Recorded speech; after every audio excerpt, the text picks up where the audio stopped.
What a fucking day to be a Chelsea fan right now. The Avengers have assembled. We have 5 players on their way out. Big show for you guys today. Welcome to the Casually FC channel. Welcome to the Casually Chelsea show. I'm accompanied by my panel of Real Chris, Ahmed, Scott, Oliver, and more people potentially to come later on in the show. My name is Marshalldbdx. I'll be your host with the most today. And before we go ahead and get started on this jam-packed episode of the Casually Chelsea show, be sure to check out the links down below in the description. You guys already know the admin stuff, but I'm going to go over it one more time for those of you who are new here. Make sure you subscribe to the channel if you haven't done so already. Only 60% of you guys that are watching have been subscribed, so be sure to be in on the fun, join in on the Casually banter and the Casually chat and all that stuff. Also, be sure to like the video because it does help out with the algorithm. We do have memberships unlocked so you guys can support the channel even more, and you get the availability, the ability to use emojis and all that. Be also sure to hit that bell notification so you don't miss out when we do go live. Leave a comment down below, and we are going to start this show on a banger. All right, let's start off with the first bit of news that hit this morning, or for morning for me, afternoon for you guys. Kai Havertz, here we go. Wow, it's done. It's been done. Chelsea fans rejoice. Not only did we get rid of Kai Havertz, but we also got a lot of money for him. It's time to go. Ironically, to Arsenal as well. But all right, we got Fabrizio Romano right here reporting Kai Havertz, first Arsenal signing as deal will be completed in the next hours. Here we go. £60 million guaranteed fee, £5 million add-on. Long-term deal agreed. Medical tests to be scheduled. Havertz will sign the contract this week. Documents are being prepared. Wow. So I am surprised that this even happened. Not because of Havertz himself as a player. I've been saying for a while now that I think it's time for him to go. I think his time at Chelsea has expired. I don't really think the player really deserves any more time at Chelsea, as much as I would like to see him under Poch and see what Poch can get out of him. You've had 3 seasons, brother, to really prove yourself. You've had your moments here and there, but moments can only take you so far at Chelsea Football Club. But the fact that he's going, not just the fact that he's going, but the fact that he's going for £65 million is insane to me. That we paid around 68 or 60 something before the add-ons. With the add-ons, it ended up being somewhere around 75 million maybe pounds. So we basically nearly made up our money with this signing, having signed him 3 years back from Bayern Leverkusen. It's actually really impressive what Boehly and Co have been doing in the business end of things. The players we've been getting out and the money that we're getting him for is insane. So whoever wants to take the mantle on this one, feel free to. I think, Scott, we'll start with you, man. 1/3 of the terrorism trio is gone. Only 2 more left to go. And then we will be free from terrorism. Say no to terrorism, chaps, lads, lasses, whoever's watching. There you go. Oliver, what do you think, man? Like you, I'm very surprised that he went for this much money. I don't know if any of you guys, or of course anyone watching here, if you watched his last international performance when he dummied it to nobody, I can't believe that anyone with any sense at Arsenal still thought it was good to bid 60 million guaranteed for this guy. But hey, come on, that's so overcritical. But okay, no, it is their problem now. We don't have to worry about it, so it's all good, man. These fucking Yeah, no, he did not work out for Chelsea. I don't think he's going to work out for Arteta specifically. But we'll see what happens. Again, this player has a lot of years to go. Unfortunately, I'm sure there is something that could happen with him. You guys don't believe it. I think there's a player in there. I just don't think Arteta's the guy that's going to get it out of him. We'll see what happens. For this price, we have said it here. For this price, for this amount, he's probably going to be a starter in some capacity in that team. So how Arteta goes about doing that, what formation he uses, if he's going to stick to the same formation that got him as high up in the Premier League table as he did last season, is up in the air. It's a very curious case. But hey, Havertz, I wish you the best in the rest of your career, but fuck you. You're an Arsenal. You're a gooner right now. I can't cheer you on. Whenever I see you, man, hey, I hope Levi Colwell or Thiago Silva or whoever we have defending puts you in a spliff, okay? Caicedo. Caicedo. I hope you get bullied just like what's his name from Everton? Oh my god, the name's escaping me. Who's the defender from Everton, the Colombian guy that just bullied the fuck out of Havertz? I hope you get bullied just like Yerry Mina bullies you. I hope that happens every time we play you, okay? Mr. Non-physicality, okay? Let's see what happens. But hey, it sucks. Then when you go to another club and I could cheer you on again. But until then, we're done. We're done. We're done. But all right, yeah. So the transfer is done. And we'll see what happens. The next transfer. We have more here we goes. Guys, we had 5 here we goes today. It's fucking insane. So we move on to the next order of business, which is Edu Mendy. Yeah, that's crazy. So this is what happened? You missed an O in his name. Edouard Mendy? Yeah, you missed an O in his name. Between the D and the U. Oh, oops. All right, I'll fix it. Smooth. But yeah, it happens. Yeah, Edouard. There it is. It's right there. Fabrizio Romano reporting. Chelsea. Understand Chelsea have reached full verbal agreement in Saudis Al Ahly to sell Edouard Mendy. Mendy agreed personal terms with Al Ahly on 3-year deal, as revealed last week. Contracts to be checked, then signed if all goes to plan. Here we go. This means we have an open keeper slot. Here we go. Which is already filled. Already filled with who? Bettinelli. You think so? It's Bettinelli? You don't think we're going to go in for another keeper? We probably will. I just don't. As you'll probably be able to tell with like some of the other positions we have, some of the other people we talk to, like we do not need a large squad next season. Like I've seen people like do a squad builder where there's like 12 defenders in the squad. It's like why? Why is there 12 defenders? Why is there 3 left backs? What are we, England? Gareth Southgate the manager? Like why is there 5 centre backs when we don't need 5 centre backs? But yeah, it's gonna be interesting. 1 second. So just quickly, did we talk about Havertz before I accidentally lost internet? Oh, yeah, we did. Can I come on quickly on Havertz, or is it? All right, come quickly on Havertz. Pause, and then come quickly on Edouard Mendy. Then pause again. Jesus Christ, that was a very bad way to say it. Listen, man, Kai Havertz is gone at last. You know what I mean? 19 GNA is gone. I'd like to thank Arsenal fans. 67 million. How we fluked that on. Alexa, can you stop, please, right now? I don't need you. Okay, as I was saying, listen, Havertz, man, thank you. Good riddance. You know, hopefully now, you know, Marshall can let go of the fanboyism of Kai Havertz at last. You know what I'm saying? We move on nicely from him, and you know, Kai Havertz. You know, I hold off his shirt. You know, unironically at one point in time.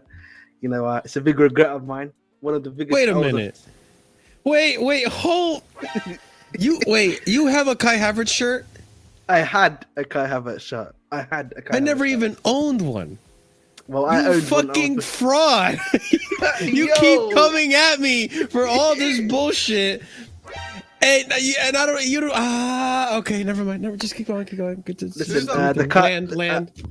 Okay, so the Kai Havertz jersey I owned at the time was a German one. I got it as one of a gift for my mom at the time. So shout outs to her. So that's why I actually got it, because I really like the German kit from Euro 2020. And you know what it is, guys? Kai Havertz is gone now. The fanboys are going to be leaving the football club already. I heard today that Kai Havertz is going to be the Bergkamp for Arsenal. That's a disrespect to Lucas Bergkamp. He's a legend. You know, that first touch is glorious. He ain't got a first touch. Fuck is saying that? Listen, man. If you know, you know, bro. If you know, you know, bro. Really? Go fuck yourself. Listen, man. That's it. Is what it is. Man. I'm gonna end up Kai. I wanted to say firstly, Marshall can just hold it now. You know what I'm saying? Kai Havertz fanboy. You know what I'm saying? He can. If he cooks, I'll just be silent because I won't celebrate. What does that mean? It just sucks. Of all fucking teams he could have gone to, it had to be fucking Arsenal. Fuck It just that guy. sucks. But whatever. He's gonna go. I'm happy we got the money we got. Like I am over the moon about the fact that we got 65 million for him. I didn't even think we were gonna sell him for anything. I said this already. I didn't think we were gonna get a fucking You don't penny sound for happy, him. bro. You don't sound happy, bro. You don't sound too happy, man. I don't know. I mean, I like the player. I like the player. I'm happy we got the bag. 65 is fucking great. You need to let go of those feelings, bro, man. You know, back in the day when I said a German club was gonna go for him, I was kind of coping. I'm not gonna lie, I was coping. I was hoping a German team would come in for him. But you know what, Arsenal, take you. You came in for him, and I hope he doesn't cook under you because you have the fraud Mikel Arteta as your fucking manager, and he's gonna clown it up next season. That's my belief, but I have no fucking actual facts or statistics to back me up. So we're just gonna. It's a feeling. It's a feeling in my gut. We'll see what happens. Do you think wait, hang on. Do you think he's gonna cook like he's gonna score a bunch of goals? Oh my god, no. No. See, I don't know like how he's gonna do in the Premier League with Arsenal when he's done it in the Chelsea's squad for 3 seasons and do absolutely nothing. I can't see it. How is he gonna be cooking like they're gonna say 15 plus GNA, not GNA goals and all that? Like he's not gonna do that. Like there's no way. He's like he has his moments. That's about it. He can play in a big game sometimes, not all the time. But yeah, like he doesn't really offer much. I don't want to get into a Kai Havertz debate again. That's for a whole nother video. But Yeah, every single time that I bring up this, like everyone seems to conflate that I want him to that I want him to bang on as a striker. I don't want him as a striker. He's not a striker. We've established this a million fucking times. He's not a fucking striker. Everyone here on this panel knows he's not a striker. I keep saying he's a 10. But every time I keep saying he's a 10, everyone keeps bringing up goals. Like, dude, is a 10 the only thing they do? Goals? Like, no, that's you're rating him as a striker. Yeah, they create, and I think Kai Havertz can create, but I don't think he's gonna be used. I really don't think he's gonna be used properly at under Arteta. That's where I stand with that. I don't think he's gonna be used properly as under Arteta. We've got an expert. If it was Pep, then yeah, I could see Pep actually playing him as like a 10 or like a in behind the striker, second striker thing, and then you could actually get some creativity out of him. But also, to be fair, it is the Prem, and it's been challenging in the Prem because in the Prem we saw what happened with Werner when there's not as much space. These players struggle. Whereas, when they were in Germany, you saw the amount of space that he had at Leverkusen, Werner as well at Leipzig. They flourished. So who knows? It's up in the air still, but for me at least, it's up in the air. But yeah. Wow, Tactico Marshall, man. You love to see it, man. Big up to you, bro. No, listen, man. This is why I want to do a debate because I see the fucking straw mans when they pop up and all this bullshit. All right, I'm tired of it. But let's talk about Edu Mendy. Wow. Tell me what you think about Edu Mendy, Ahmed. God damn it. Talk to me about Edu Mendy. You've been a bit mad today, big man. But listen, to start with, man, Edu Mendy. I said this in my actual video today, discussing Edu Mendy. It's a shame that he's leaving the football club, in my opinion. He gave us a 1 year and a half of great football. Sadly, him and the club have not been able to come to an agreement. This guy was at a job center in France 4 years ago. If you're being honest, he deserves all the money that he's going to get at Saudi Arabia, in my eyes, particularly for his talents. I would have wanted him as a second goalkeeper compared to biscuit hands that we have to deal with now in Kepa Arrizabalaga. But it is what it is. But Edouard Mendy, man, I wish you nothing but the best, bro. Do any of you guys have faith that he could resurrect his career at Al Ahly? Probably, bro. He's going to Saudi Arabia. No one is going to resurrect their careers at Saudi Arabia, bro. This is the end game. Wait, okay, hold on now.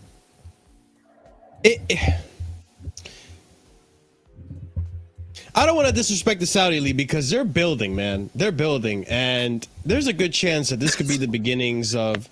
No, dude, why are you laughing? It's true. Look at all the players they're acquiring, and the like at the level they're at. Like, I genuinely think that this could be, like we talk about this right now, right? And then 5 years from now, after the next World Cup, we're talking about like a different Saudi league that people are actually watching and is actually like on mainstream television. Hasn't happened yet. I'm just saying 5 years down the line, because it looks like they're building. They're going mad in the transfer window. I think in order to talk about people reviving or building their careers, we need to see more transfers like Ruben Neves to Saudi Arabia, because besides him, all of the other ones are at the end of their career. Like, I don't know if you Bernardo guys know Silva. this. Respect to you, Bernardo man. Silva is potentially going there, but I don't know if you guys know this too. They're also going to have like an English speaking program now next season for That's the smart. Saudi league. So they're well aware that people are going to actually be tuning in. And What they're is preparing for that. so Marshall? Is No. that a game changer for you? Is that a game changer? I think it's the potential for it to be taken more seriously and not to just be considered a league just for retiring players. That league is a I PR look league. at- If you don't understand I that was now, gonna you will not say, understand it it's like- anymore. It's more than just that. It's like people aren't going there to play the best football they've ever played. I'm sorry, they're not. Sure, I get that. Right. I get that. So then, I want these guys to do well. By the way, there's only 4 players at this football club that when they leave, couldn't give a fuck about what they do with their career, couldn't give a shit how it goes. Everyone else I want to do well when they leave, but let's not pretend that this league isn't anything more than just players wanting to secure the bag, which is fair enough. But let's not pretend it's anything more than that. From the player side, I mean. I agree with that. No, I listen. I do agree with that. Most of the players are going there for the bag. I 100% get that. But don't you think that? I guess I'll use oh my god, what the hell is his name? The guy that just went from Wolves. Why am I just forgetting his Neves. Neves. Don't you think Neves, if he fucking rocks it up in the Saudi league, which he probably will, do you think other clubs come back with another offer? Be like, hey man, I want you to play for United, or I want you to play for PSG, or whatever. Where's the difference between doing that for Wolves and doing that for Al Hilal or wherever he's gone? The money. Well, okay, the money's not there, Only- but Like, the Champions only League reason is he's there, gone there, playing at the best of the best, you know? This is a guy, by the way, who hasn't played in the Champions League since he was 18. He spent 7 years not playing in the Champions League. I think 2 of those 7 years he spent in the Championship. Again, whatever players' reasons, right, for wanting to go to that league, fair enough. But him going there is not a chance for him to resurrect his career. He could have gone anywhere he liked in Europe in terms of to play. He's a good midfielder, a very good midfielder. He could have gone to United. That's an upgrade for their midfield. Barca have known to want him. They just don't have the financial power to buy him or to get him. We're not talking about someone that had no suitors. We're not talking about someone that no one wanted. No, you know what I wonder? I wonder if a lot of people over at Saudi Arabia will be interested watching football at their own country now and all that. I just wonder if it's gonna spike up an attraction. No. over there. Not Football on there the is a very big thing. No, Chris. Football there is the number one sport. They love their teams, man. Is that number one? I can number tell one you that for sure. I'm sure Yeah, they're. yeah, I'm sure listen, they're from excited to see some of my- these names come over because some of these names are big names. so because I have family that live in Saudi, and literally the football, their football teams are watched religiously, man. They watch their teams religiously, and the Premier League is the other one that they watch religiously as well. So that's why you see a lot of these ex Premier League players trying to come into the league, essentially borrow Benzema and Ronaldo. So they're big fans of Premier League as well. Also, Yeah, bro. Happy then. the thing about this as well is there's no reference point to go off of a lot of these players to say whether this is going to be a career resurgence or whatever. For example, we can say that with leagues like the MLS or whatnot because we have shown that is a league you can go to research, to revitalize your career to then get a move later on. We have seen that happen. So you've got a reference point with that. There is no reference point with the Saudi league so far. All we're seeing is the inflated wages. Other than Zlatan, what other reference points is there for the MLS in that sense?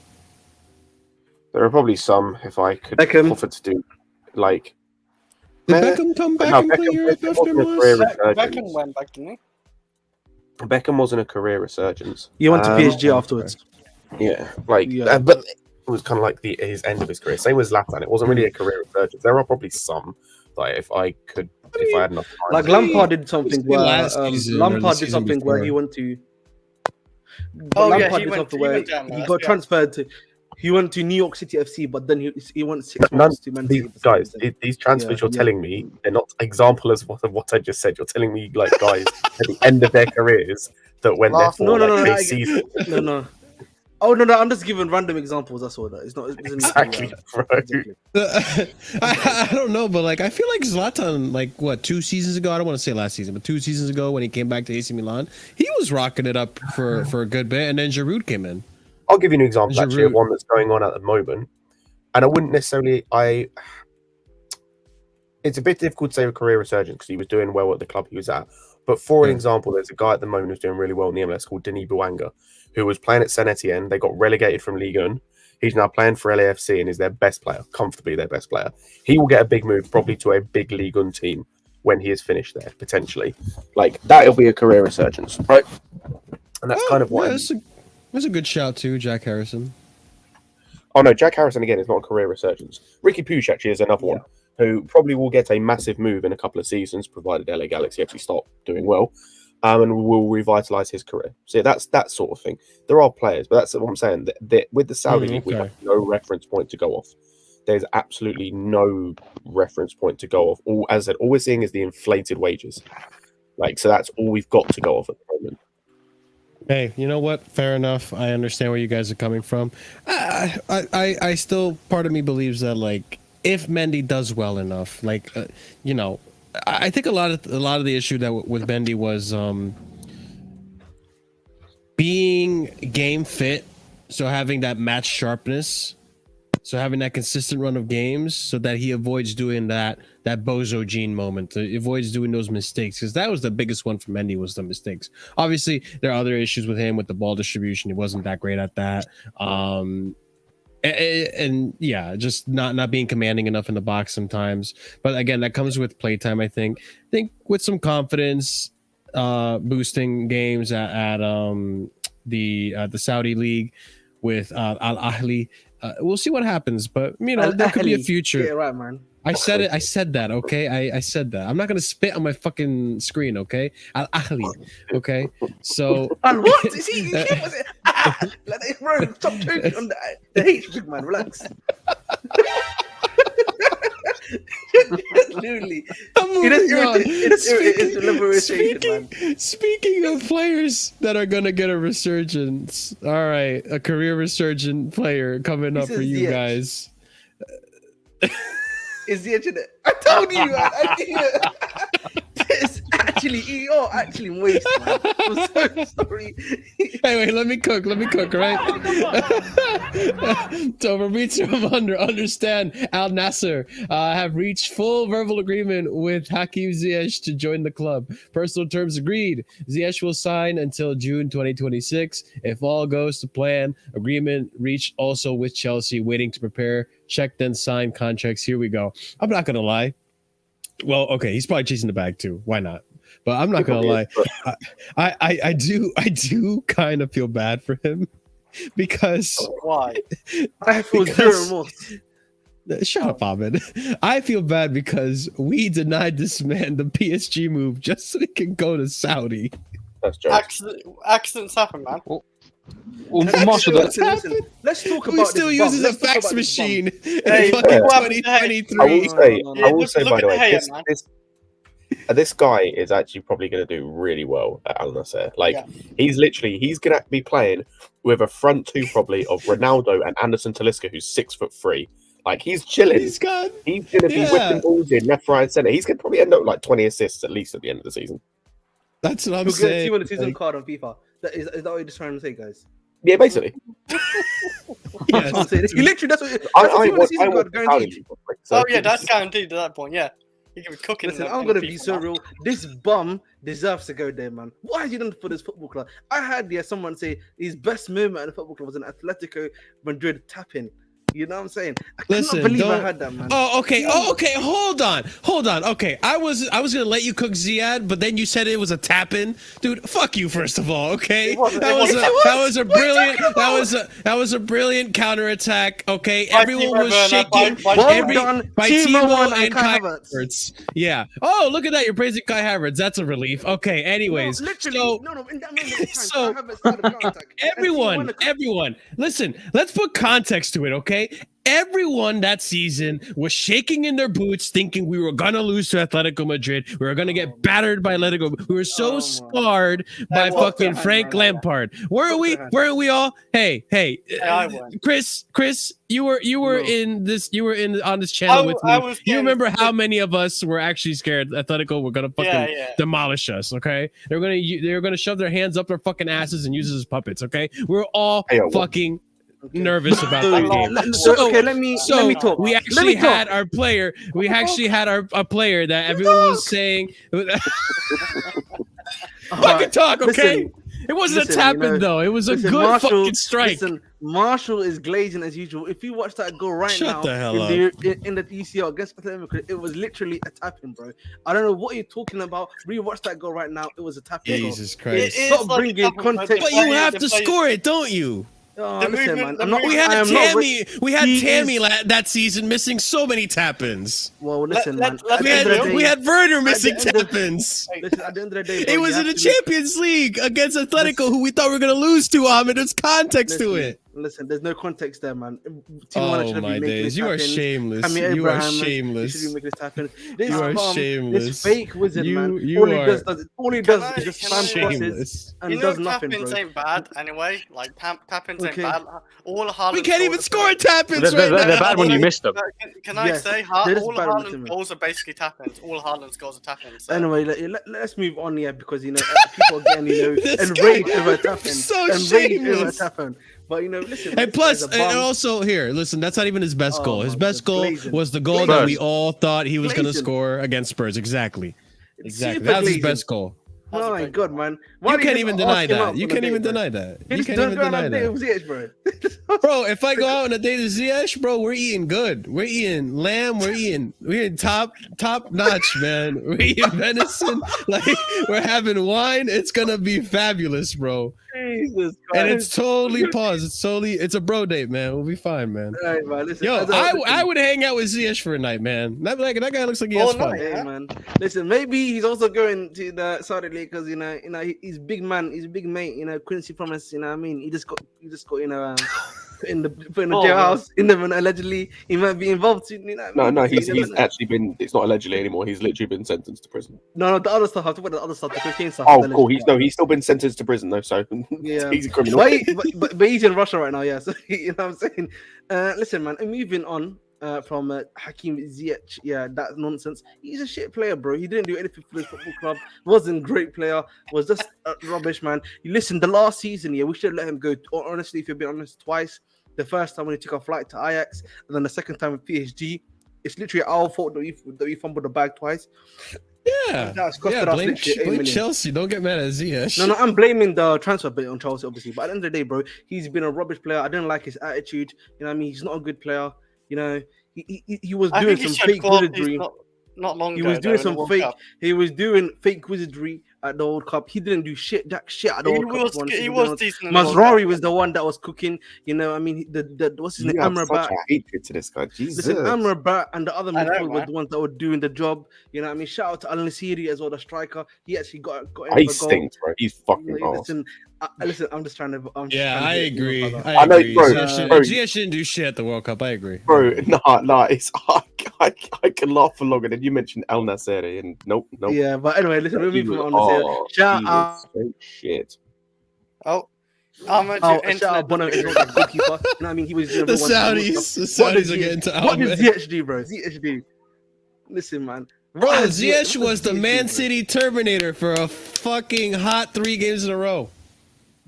Listen, man. At the end of the day, man, let's just move on from this brother. I don't want to see his face, man. Remove his He's not face even from here, denying man. it. He's not even denying Listen, it. I don't want to see his face, man. Listen, please get him out of here, bro. I don't want to see his face. All right, you don't have to see his face anymore. But You're making anyone me else sick, have man. anyone else have anything to say about Ziyech before fucking Ahmed throws up? like I said, I wish him well. Yeah, I wish him well. Wow. I think Wow. I think Supported in his Ahmed, I own just said to you, opinion, bro. Apart from like 4 players in this Chelsea team, one of I'm which we've already disappointed, bro. spoken about, I wish every player well when they leave. Even Pulisic, I wish him well when he leaves. There's literally 4 players I will not wish well. They can fuck off for all I care. I think he's been quite professional considering what like he's been at Chelsea. Yeah, Like, barely to be fair. usable. I can't really agree I with that think- one, Chris. I don't know, No, what he do you has mean? been, What to do be you? fair. No, but what's he done really wrong? Has he I been to the think- media? Has he been complaining? Has he done this? There's been a got few weird looking moments face. though. That's about it. Okay. Listen, there's been 2 moments that stick out to my head that I didn't like about Ziyech. One, well, to be fair, I think everyone was pissed off at Lampard, but when he threw a hissy fit when he came off for the Carabao Cup, I think it was. Oh, but that's not Against when Lampard, it was like one of his last games, Luton Town, right? And then the train, I mean the plane to Ajax in the middle of a game Okay. after the Leeds game. what did he Like, do? yeah, I missed that I one. mean, we all wanted him gone anyway. So Yeah. At that point, everyone honestly wanted him think gone. he's been- So. I think he's been very professional. Like he's not really gone to like you've seen people. He's not like done what Pulisic- Lukaku's done. No, Yeah, and Pulisic, I was gonna Pulisic, say, yeah, and yeah. with the book, he hasn't even done what like Mason Mount and Kai Havertz like complain, or not complain, but like wanting to leave and force out a move and like not sign a contract. We're not even giving him a new contract. Nothing, Yeah. So I think he's been like quite professional. So I'm gonna wish him luck over there. Yeah, He's probably and going Oh for it. wow! Keep glazing, man. Keep glazing, Chris. the thing is, I thought the narrative on him was quite unfair most of the time as well. Like people said he was lazy. He actually worked quite hard. Thank So you, like, Oliver. it's not enough to save his career at Chelsea, obviously. But you know, I don't like the misinformation there. So just to put that out there. Bro, the reason I'm even talking about Ziyech, the reason Ahmed, backstory time, okay? The reason I'm even a fan, quote unquote, of Ziyech is because of the amount of misinformation I had to correct about this gentleman, okay? It turns out the more you defend someone, the more you actually tend to like them. So the amount of misinformation that happens out here is ridiculous when it comes to the You know what, Chelsea I can fans see that. on Ziyech.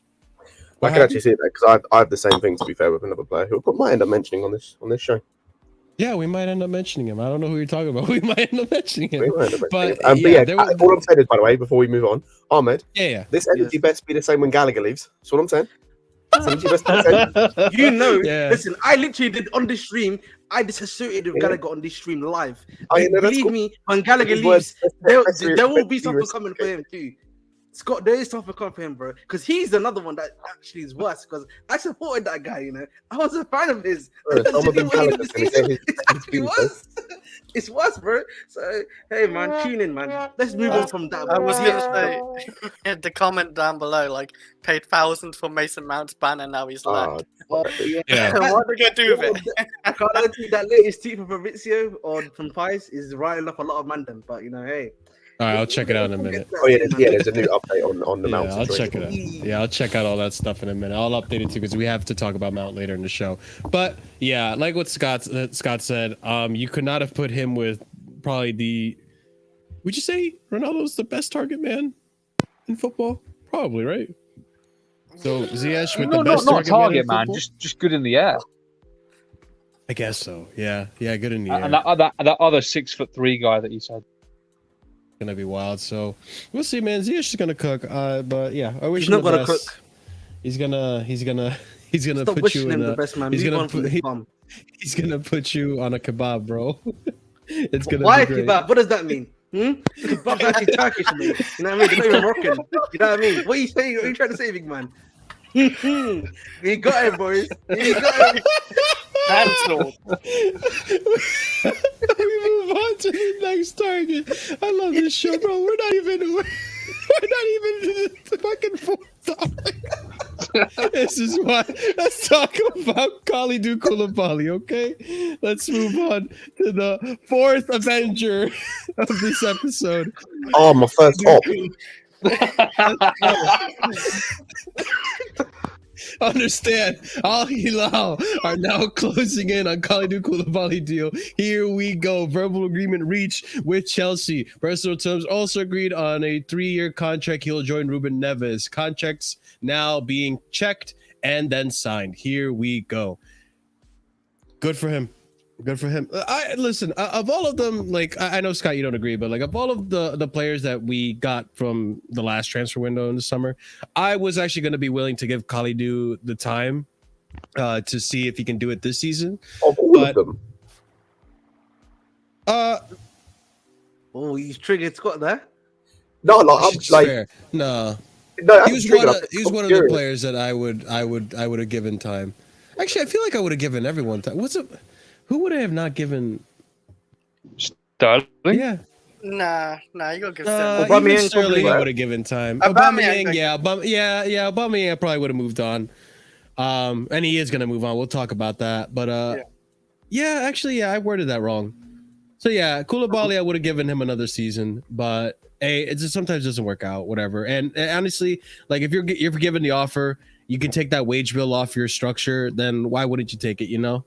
So, hey, Koulibaly, it didn't work out. Oh well. We move, and I think he's gonna do well. I think he would as well. Yeah, I think it's like I hope he does. Like I know I joke, but I actually I hope he does well as well when he leaves. Like I wish him the best. He just was not good. He wasn't good at all. Like he was so bad, so bad. Wait, who's the snake? Who is the snake? I think about Mount. No, sure, you'll reach that point eventually, my friend. Don't worry, man. Yeah, I will reach that point eventually. Yeah. I was gonna say it does make sense though, like for Koulibaly to go as well because of the wages he's on and how old he is, and he hasn't been really that used as well because I think he's been quite average this season. That's why he's been not being used. He's not rated like that. He's gave it a go in the Premier League. Not really done that. He's had a good start. I thought the start was decent, and then it's faded quite badly for him. So yeah, like if you can get 20 million for him and then take him off the wages, it makes sense. It really does. So I understand it. Like he isn't getting any younger. We have like Silva, our veteran, and we have Colwell coming in. We have enough centre backs anyway, so there's no need to have him, honestly. Yeah, we do have enough centre back. That's a really good point too. Anyone else? Go ahead. I just want to address the Colwell thing quickly. You know, there's your pathway. You've got your spot now. So, no more questions. And tell Brighton that you're staying at Chelsea. No more bids, please. It's getting a bit embarrassing. So, you've got your pathway now. So, take it and do well next season. Yeah, he does. I don't think, but that's the thing about Colwell's attitude that I don't like. I mean, I rate that he has the confidence and he rates himself, but I just don't like that he almost feels entitled to start at Chelsea. Like he wants to start. To be honest, that's his agent talking, right? Yeah, it seems that way based on what his agent is saying. Yeah. Well, we all know that Badiashile is going to be injured for the start of the season, so he'll have his opportunity. Yeah, he has a straight shot to the starting lineup. Yeah, which is a really good point that you brought up. He'll have pre-season too to impress the manager. Actually, he may have more than a shot if the other news that we were probably going to talk about as well, but I'll leave it there. Can you put that into the private chat for me? The Chalobah, no? You know about Chalobah? Oh, yeah. I have that in the show. Yeah, that's what I was trying to say, yeah. See? I'm trying to help you. I just want to point something out as well, by the way. I was just doing the maths on. So, with the 5 guys we've sold so far, plus Kante I got you on that. I got you on that one. Yeah, we'll get to it. Yeah. I think how much wages? Are you talking about how much wages that we've saved? Oh, no, not wages. Go for it, yeah. Oh. So, look at this guy. So with all the guys leaving, plus I've included Mount and potentially Chalobah, I assume we'll talk about both of those later, we'll be saving £1.2 million a week on wages. Wow. Jeez. Wow. I didn't even include Gallagher in that, actually. Gallagher's in here somewhere as well. Oh, that'll be another 50,000 we say on wages a week. Yeah, man. It is what it is. That's kind of wild when you think about it. Because that's like now based on how we structure our wages, that's a lot of that could be split into like 5 or 6 different players' wages, even more actually.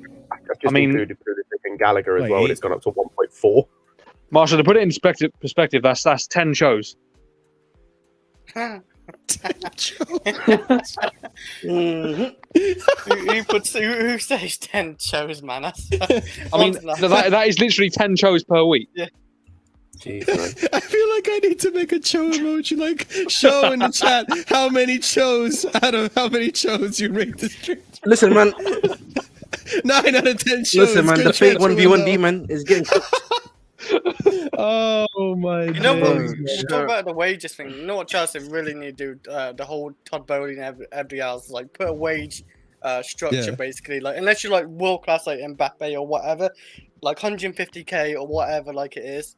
Start somewhere and then you earn your way up. Like none of this like 250, 300k for like Koulibaly. I don't believe Koulibaly. We jumped the gun too quickly with Koulibaly with the wage how high it was. I don't think he's getting paid near that at Napoli anyway. So yeah, like we raised it way too high. Even with Kepa, I think Kepa was a bit of extreme wage for him as well. 150k for a keeper. A bit? Who wasn't really proven. Well, yeah, like I would say for Kepa when we signed him for like 75 million, like 90k a week or something, maybe 80k. But yeah, like something like that. But now we have that chance, I think, since a lot of people are leaving who are on high wages, except for Sterling. I think Sterling's the only one on super high wages, like 300k, who's probably staying. Oh, there's right? a couple of, to be fair. Is there who else is like? Also, on a side note, Koulibaly was on about 180,000 at Napoli. Yeah, at Napoli, and then at Chelsea 325 or something. But now it's gone. That's isn't it? crazy. 295. Yeah, just below That's still, 300. that's Ah, pretty 40 close. something. But yeah, Reece James is on 250. I don't know deserved because he I don't know earned if it. base number or if that's incentivized. The website I found all these wages on is just giving me what is apparently No, his Reece gross is on pay. 250. Yeah, that's right. That's right. Havertz, he's gone. Wesley Yeah, Fofana's on 250. 200. Ben Chilwell's on 200 apparently. Mm-hmm. Did Enzo's on Chilwell extend 180 his contract at apparently. any point? Yeah, he did the season 2 years. Yeah, I think maybe it got boosted up a bit. Then maybe it's like 170 or 180. Now it's gone to 200. Like they do go up when they get extended.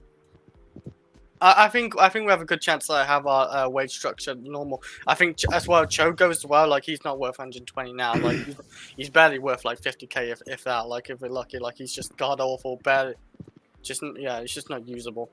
Yeah, we're definitely going in the right direction with that. I mean, you just look at the January signings. I think Madueke is on a really low wage. Mudrik's on only 97k per week. So, you know, we're not trending in a horrible direction. I don't know what Enzo's on either.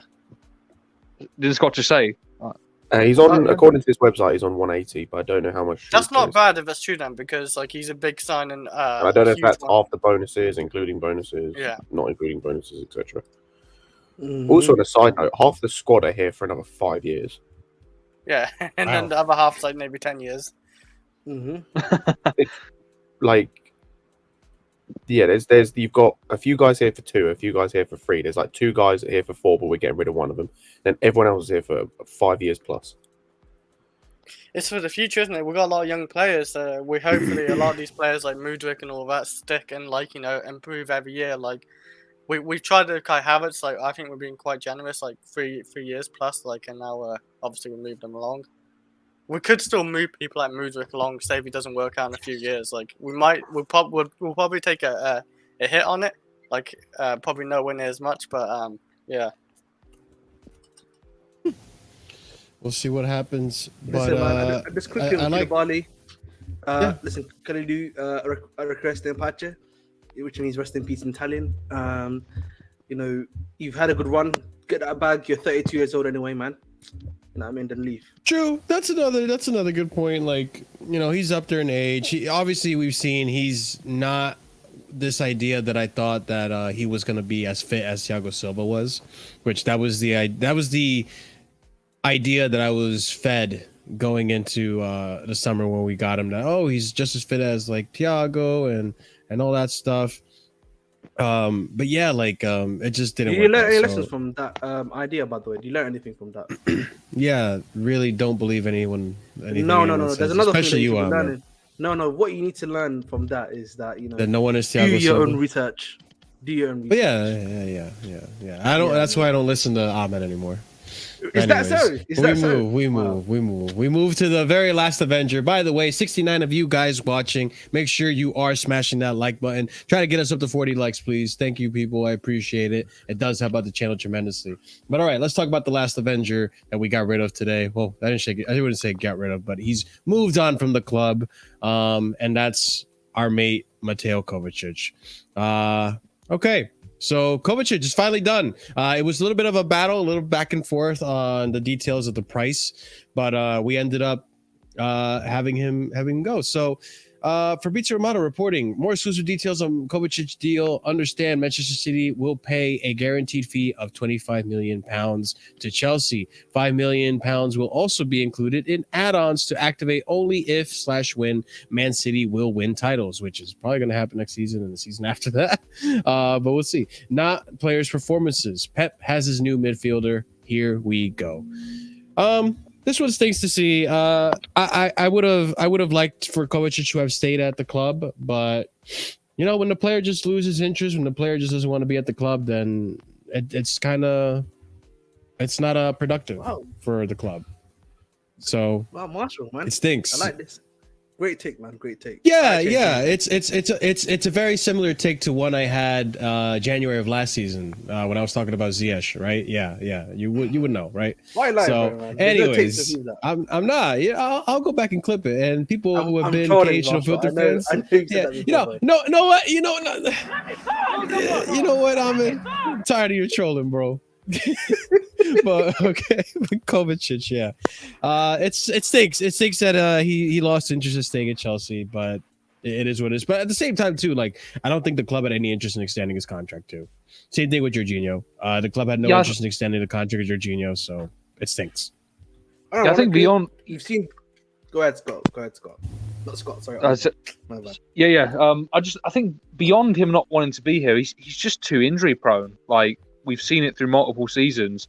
He's not a player you rely on, and he's been good for us in moments. But like we said with Havertz and a few others here, moments aren't going to get you over the line, or short spouts of form aren't going to get you over the line. We need more consistency, and we need more durability. So it makes the most sense. He's got a good move to City. I'm sure he'll do well there.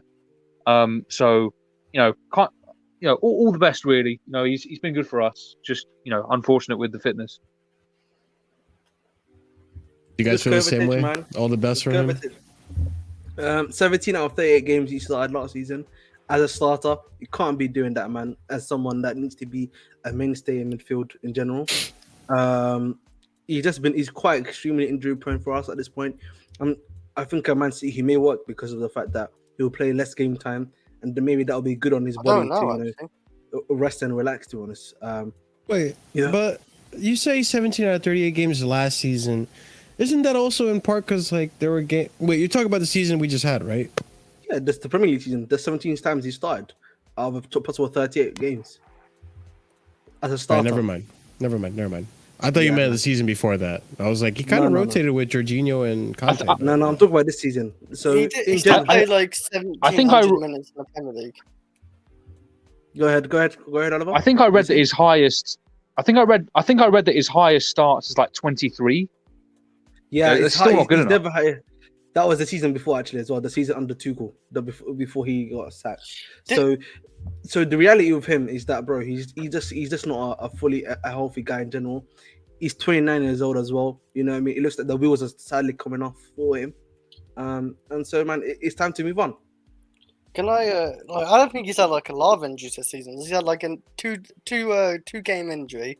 Then he had another 2-game injury. And then he had when he's ill, and then another 2-game injury with a knock, and that's it. He got ill. That's not an injury really. He had a rest. That's not an injury. It's time to cook, man. It's time to cook right now. It's time to cook, Chris. I'm actually gonna miss Kovacic, man. I thought he's our best midfielder out of the three we had especially last season or even this season. What's his name again? Kovacic. Yeah, it's Kovacic. You can't forget about him yet. Come on. I'm pulling your leg, man. Relax. Okay. On the ball, he's the best. And he's good to going up and down, box to box. He can get a tackle in. He can have a banging shot sometimes. He has that odd shot. Good passing. I actually think his passing's quite a little bit underrated. He has a good ball on him. I felt like he can do a lot of things in midfield, win that midfield battle. I'm just gonna miss that and he's very experienced as well. We don't really have much experience. Yeah, you could say. Right. Are you ready? Are you ready, mate? Are you ready, mate? Hang on. Yeah, you can't. Go on, Ahmed. You go ahead. In this season alone, knee injury in the Premier League. I'm talking about. Yeah, it's a knee injury from the 7th of August to the 24th of August. So that's 17. That's 17 days, mate. 2 games. 2 games. All right. He got arrested for some reason between December the 18th to December the 28th. 10 days. 2 games. He had a calf problem from January the 21st to February the 4th. He then was ill from February the 20th to February Ill's the not an injury 27th. though. Ill doesn't mean that you're out, big man. So it Well, doesn't come matter. on, everybody gets ill once a year or something. Well, Come on. technically injured. Are you injured when you're ill? Technically, yes. It doesn't need to be physically. Yeah, It but can come be- on, like everybody gets ill, man. You're not. He also received a knock from May the 20th. Yeah, May the the end of the 27th. season. So he's been in and out. He's been in and out. A little So- bit, yeah. Bro, why do you love like backing players that are not going to be? No. I'm not I gonna know try to we back should- him. Wait, I was saying this about Chris. He loves backing players against their will. No. He just Bro, like last season, for example. Lukaku's gonna play for us even though you know No, what bro. come on. Kovacic Like- is a very good midfielder. It's gonna be No, sad. we don't. No, I but the agree. thing He's a great is- midfielder. Yeah. No, but no one's disagreeing with you, Chris. We're not saying that he's not a great midfielder, but what we are trying to say is that he's clearly injured, bro. That is the reality. He is a bit. No, I'm not saying he's not injured prone because he is. He does get injured like every season. Avatar. But like this season, I'm he hasn't so been confused. too bad of injuries. He's had a All right. few Let's move on. on and off. The other thing is also like last season, bro. He had like a crazy abduct injury. I forgot Yeah, I he had an think he abduct did, yeah. injury. That took him out for a whole month. Yeah. I will So- say as well though, I can't blame him for what I'm about to say, but do any of you guys remember when Oh. Dan James mangled his ankle and then he played the FA Cup final with a swollen ankle? Yeah, that was crazy. That was Tell me horrible, something. man. Like to the comment, yeah, like his passing doesn't show his assists. Why do you have to have like why do you have to like have good pass and have assists? Like you don't need to be a good pass. You ever heard of like pre-assist as well? Like you can actually like ping Oh a my ball to a winger and or Let's right. just No, go no, key bang. passes. No, but like yeah, it's a good pass, a key pass, but like you pass it to like a winger or right back and he crosses it in for like an easy goal. Like against Arsenal, I can name off the top of my head. And also assists It's not arguably overrated. depend more on the finishing ability of the receiver, and we don't have finishers. Yeah, yeah, exactly. Like, how is it? Yeah, like we ain't gonna get assists when our attackers don't score. You've got Kai Judging Havertz Chelsea and- players on assists is pointless, man. Yeah, we can't. Our defenders and midfielders have to score for attackers. Like Thiago, Reece James, Chilwell, like all of them has to score goals. Our midfielders have to score goals. Like, do you not remember when Jorginho's top scorer with Kai Havertz with 9 goals? Oh, you could say penalties, but that's still embarrassing. So yeah, our attackers is pretty are like embarrassing. shit. Which is why again, like Kovacic is number 8. If he was number 10, then I'd be looking at those assist stats a lot more. If also if he was number 10 in this Chelsea team with the attackers that we have, how can you really blame him for lack of assists when, like, how many times have we sat in this chat and in this StreamYard and I've said Reece James, Rob, like that season alone, the Lampard Tuchel season, that season alone, the amount of assists that Reece James was robbed of. And like I'll even put it out there, like Ziyech too, whatever, he's gone now. But like the amount of assists that these players that have Glazing. put it on a silver platter for our attackers, and they just don't put it away. Like I've got an example from this season. Do you guys remember Aston Villa, Mudryk? Yep. That was Kovacic. yeah, There you yeah, go. true. Yeah, listen, like Kovacic has had plenty of great passes that I've come to nothing because of our attack being poor. Like again, and as you can't rate a number 8 as through their assist because there's so many other factors involving that are dependent on other players, not just him. When you look at a number 8, I always like to look at the passing, possession stats, and just overall physicality too on the pitch and endurance as well. Like, can you last the 90? Can you be fit? It's a really important position, but it's not important because it gets you goals and assists. Like, again, not everyone is Frank Lampard. Everyone seems to have this, like, it's good to have the standards. It's good to be ambitious and want another Lampard in your team, but like not everyone is Lampard. Lampard was like a freak of nature. Lampard didn't have that many assists, mate. What are you talking about? Wait, I mean goals though. Like I was kind of just Yeah. just conflating Fair goals and amount. assists into that. Yeah. Yeah. Lampard had a fair amount of assists too. He was a All right, fine. quality Juan Mata. creator. If I look at it, like I'm pretty sure he had a fair amount, Ahmed. Like He had a fair amount, but what I'm trying to say is he was much more of a goal threat, if that makes sense. Yeah, he's always behind That, Drogba. that- Yeah, that yeah, was, yeah. that was his primary thing, if you know what I mean. Lampard's creativity is very, very underrated. Like I don't know if you guys saw that graph in the graphic in the Champions League where Grealish was the highest creator. Lampard was on it for 3 seasons. Like 3 seasons of Lampard were in the highest Champions League like chances created or whatever. You know, he's a quality creator. Yeah, I mean, who could forget the pass to Ramirez during Barcelona? You know, like that was an amazing pass. And he had a lot of those in him. He had 112 assists in the Premier League. That's still a fair amount, Ahmed, I thought. I thought he had No, of course it is.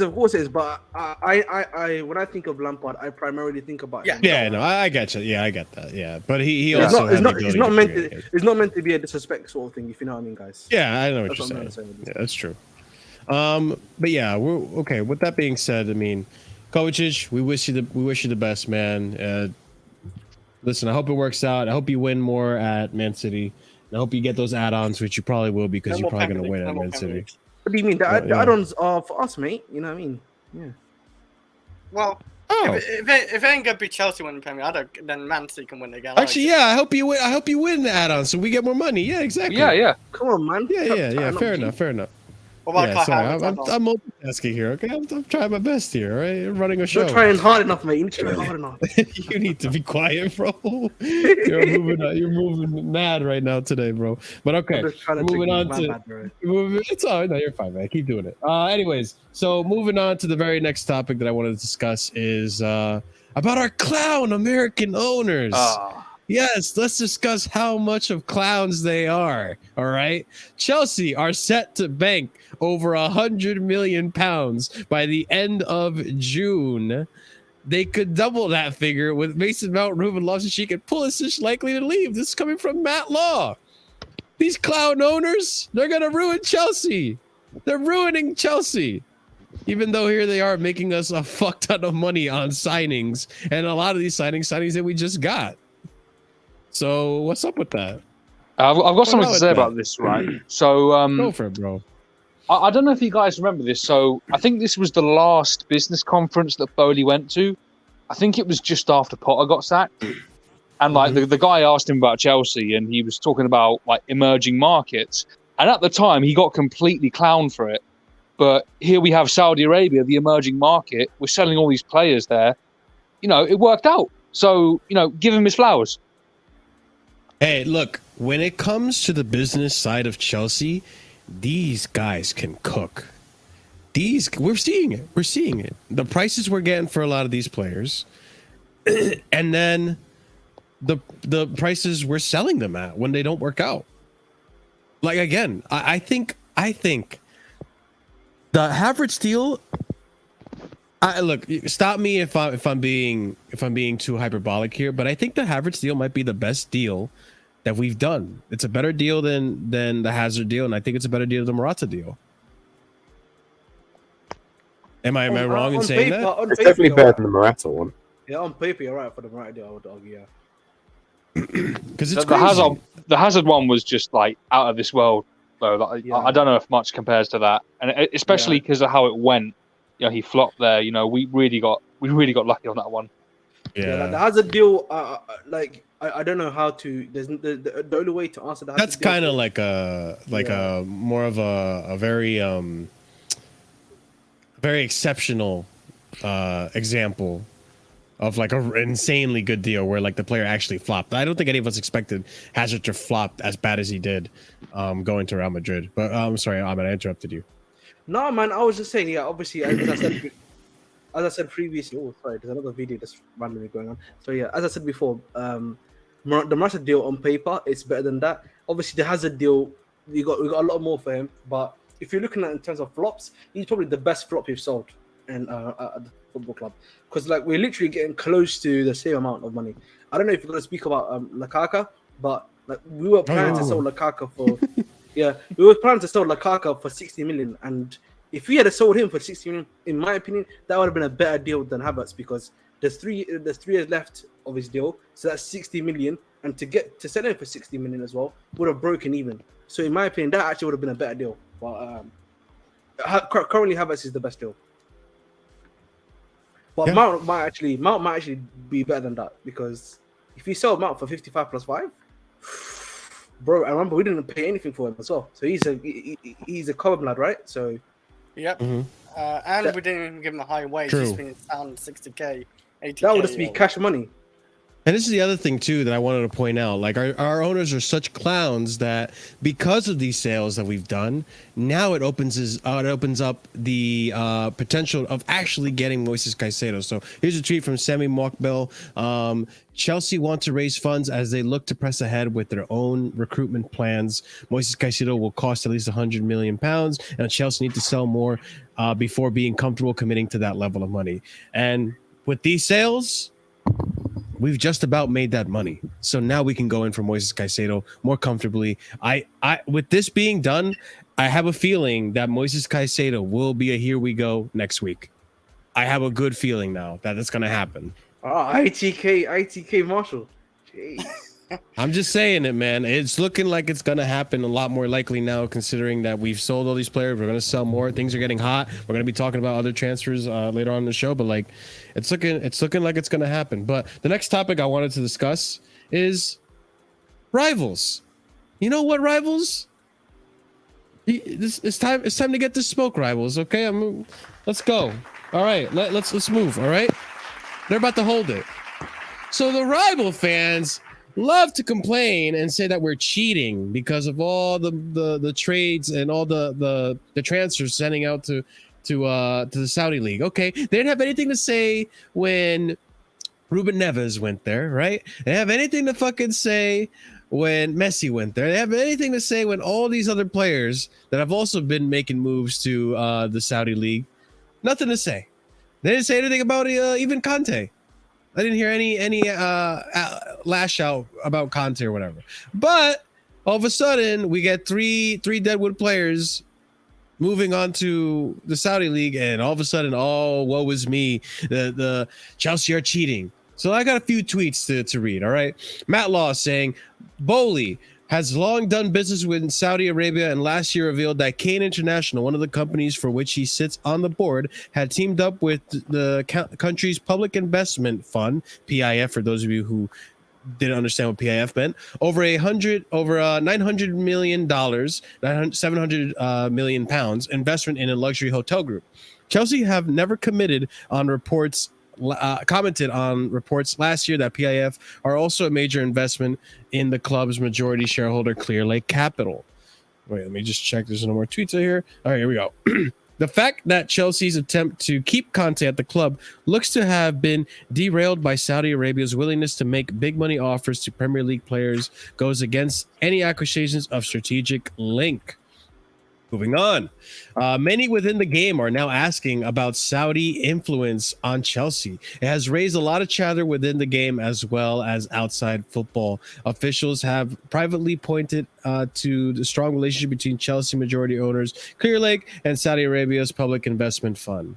Moving on, breaking European rivals of Chelsea and Wolves are calling for fair market investigations into Saudi Arabia's dramatic haul of big money signings. One top club says teams are using the Saudi Pro League as a get out of FFP jail free card. Chelsea sources claim interest in their players is purely transactional and down to the club's popularity in the Middle East. The club denied that PIF has any existing financial interest in the club, despite reports that Clearlake, which owns about 60% of Chelsea, has prior minority investment from PIF. Moving on. Sources close to Chelsea maintain that PIF has zero financial interest or any other interest in Chelsea, and that had been thoroughly vetted at the time of acquisition. Can we smoke this guy? Gary Let me Neville. Go for it, man. So I did the research on the at least the section in regards to Clearlake Capital and PIF.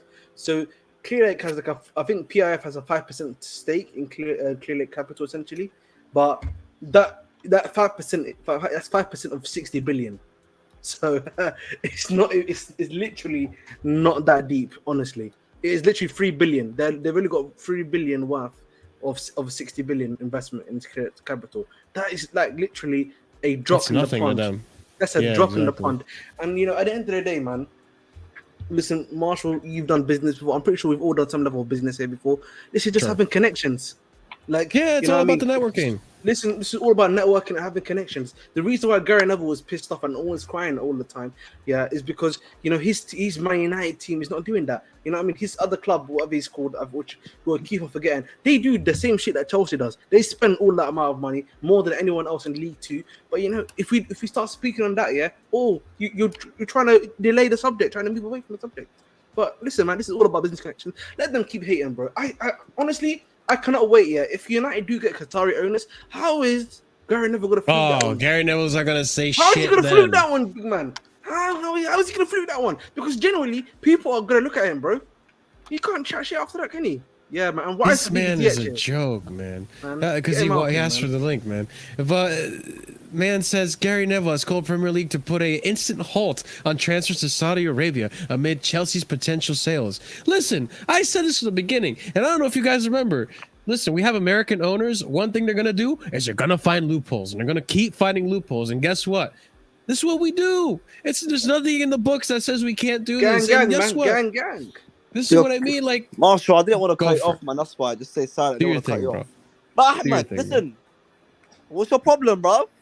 What's your problem, big man? Why do you keep talking about Ziyech, Why are you bro? talking shit, Cut me bro? off. What's We don't like Ziyech around here, Listen, bro. listen. Oh, Listen, having a we're all word gonna now, Scotty Page, listen up, mate. Right? We're gonna agree that Ziyech is leaving. That's fine. We're gonna agree that he's leaving. I'm still gonna be here giving you updates on Ziyech and how he's doing. That's no problem. But we're not gonna sit here and lie about what he done in his Chelsea career, saying he was a flop. His attitude stank, bro. This No, he player, was not. 9 times out of 10, when he He's got a flop. given the opportunity to play, he performed well. He wasn't given any opportunities. He was never given opportunities. When he did come in, Are he you played sure well. about that? Super Cup, yeah, I am sure about that. I'll give you a couple of examples, Scotty Page. Listen, Are you sure about that? fucking, what do you call it? I Super wish Cup. I wish you could use gifts in in Super Cup YouTube. final, videos. yeah? I would just bring Super up that Cup John final. Cena gift. Are you sure about Super that? Super Cup final. Super Cup final, he scored us the goal. Oh my god, man. Super Cup Man finals. City, Man City away, not away. Man City semi-final of the FA Cup scored us the goal. Fucking did that that big lead goal to? against Leicester when he came in off the bench, banging it in. Crystal Palace scored us the winner. When he got the opportunity to play, he played well. Okay, and the fact, you know what's funny, yeah? Do you know what's funny? The fact that you have this amount of energy for a player that barely played is shameless. Have some shame. This guy barely played, and you got to have this much energy for him. You should be fucking going to find Kai Havertz's house and fucking do something to his girlfriend or some shit, bro. You know what I'm saying? Hey, Whoa. no, Hey, I mean, you know it's what I'm saying, not bro? bad. Yeah. Let's pause for a second. But you fucking hate Kai Havertz. You should want to go and I don't know what you should do, What are bro. you talking about, man? Did you see No. me talk about Kai Because Havertz? Let me Kai, see you talk about Kai I'll Havertz. tell you why. For Kai Havertz, you played week in, week out, and was absolutely shite. And you don't have the same energy for Ziyech. Yes, you you do. barely Does touched he the know? pitch. Does he know, bro? Ziyech, do you know, big man? Like, let's ask Marshall. What do you mean, do you know, big man? Do you know, big man, bro? How much have I talked about Kai Havertz, Marshall? Yes, I've and that always- is valid. But that is valid because he plays games. Ziyech does not even play. He Because he's doesn't even shit. play games. He's a bro. flop. That's why he's shit. and How he's is he a flop, bro? He's not a flop because when he's been given gets opportunities, bullied around the he's ball. performed. He He's gets bullied, performed. bro. He gets Bro, bullied off the ball when every he's time when we he's see been him. on the pitch, he's performed. Listen, you can my have all God. these opinions on Ziyech being a flop, but you cannot blame one bit on him. He has done nothing wrong. What have I blamed him for? I literally What called has he him a done flop. wrong? He hasn't He's done not good anything enough. wrong. Simple as that, bro. He's not You good enough. can't He's a say he's flop. not good enough. He's never been given proper game time. The only time Oh he's been my given proper God, game let's not time do that, is bro. when he first walked in. It's fact. Damn. Miracle gave him a good You know game what? time. I'm putting up a poll. I'm putting up a poll in Bro, the I chat. can't believe it's not. And this This is not man even to came Ahmed, here yeah? and is Bro, actually this is- convincing the this chat. is, bro, this is not even to Ahmed. This is to the whole Chelsea fan base. The fact that you lot have this amount of energy towards a player that never plays, I swear to God, it's unbelievable. It's beyond me. It's actually beyond me. The fact that Right, you lot have this listen, energy. Imagine I like understand. Kai Havertz, Mason Mount, players that play Listen, week in, week out. And on this If anyone knows me, just quickly, Ziyad, just quickly, you know me, I always keep the same energy for any player. It doesn't matter if I like them or not. Like you can see me right now. I'm not speaking about Havertz. Before I talk about Ziyech, I was literally cooking him. I have the same energy for a guy that I used to be a big fan of Gallagher's until like the performance he put in, and I literally criticized them heavily compared to others. Same thing with Mason Mount. I always criticize the players if I do not think they're good enough. That's all it is, bro. But what you calling Mount and Havertz not good enough is valid because they play week in, week out, and yet they do not perform. And I can say this, and I cannot say the same for Ziyech because the moments that he has been given the opportunities, he's performed. He's performed. Name me one time that he has been given a consistent amount of game times. When I say consistent, I'm saying bloody 3 games. 3 games in a row, and he hasn't performed. Even towards the end of the season, he came off the bench, gave us an assist, won us the game against Bournemouth, being an impact off the bench at least. It's not always about. Can I just a chat quickly? Sorry, can I just a chat quickly? No, just a chat. The chat. Because he's addressed me for some reason. I don't know why he's addressed me randomly. Yeah, because I saw you talking shit. That's why. Listen. You say his attitude is stinks. 1 second. No. Listen. You do hate Ziyech. 1 second. Listen. The reason why. I can't hate your Muslim brother like that. 1 second. I don't hate a Muslim brother like that, right? That's the reason why I have hatred with Ziyech. And I've said this before. No, I've said this before on this channel. It's because I used to watch Ziyech at Ajax. I used to be a big fan of Ziyech, actually. This is something that I've said multiple times. Yo, this is a true backstory. So I've said this before. I've actually been a fan Villain of Ziyech. origins. That's why I hate. That's why. Okay, Ahmed, let me ask you this question. Yeah, let me ask you this question. In the last 2 years, so since Lampard left in his first stint, has Hakim Ziyech been given consistent game time? And if he has he not performed? Because when Tuchel came in, right? We're going to talk about the Juve game. Yeah? Okay. We're going to talk about that Juve game. We're going to talk about the Tottenham game when he got given the opportunity. We're going to talk about Man City in the cup. Don't get me wrong. Ziyech, don't get me wrong. Man City away as well. Don't forget Man City away. When he scored that goal when we were 1-0 down. And Aguero tried to chip Okay, Mendy. you know what, Ziyad, I can... Jesus Christ, when we like Scotty Page, we're spitting facts here, mate. Okay, 1 second, Ziyad. I can give you... One thing I'll give you, yes, he hasn't played that much. I will give you that one. And what I'll also... One of the other thing I'll also give you is that... What's the word? He's had moments, where he's done good things. Don't get me wrong, but I do think overall he's not been a great signing for Chelsea Football Club, and that's just what. But is that so? Like we're saying with Havertz, he's not been a great signing. That's on Kai Havertz because he's been playing week in week out and been dreadful. Can you say the same with Ziyech? No, you can't. Yes. Scotty Page, let's not do this, Scotty boy. Scotty boy. Go on. He's not been good enough either. Like Ziyech ain't been good enough either. Let's because he hasn't played.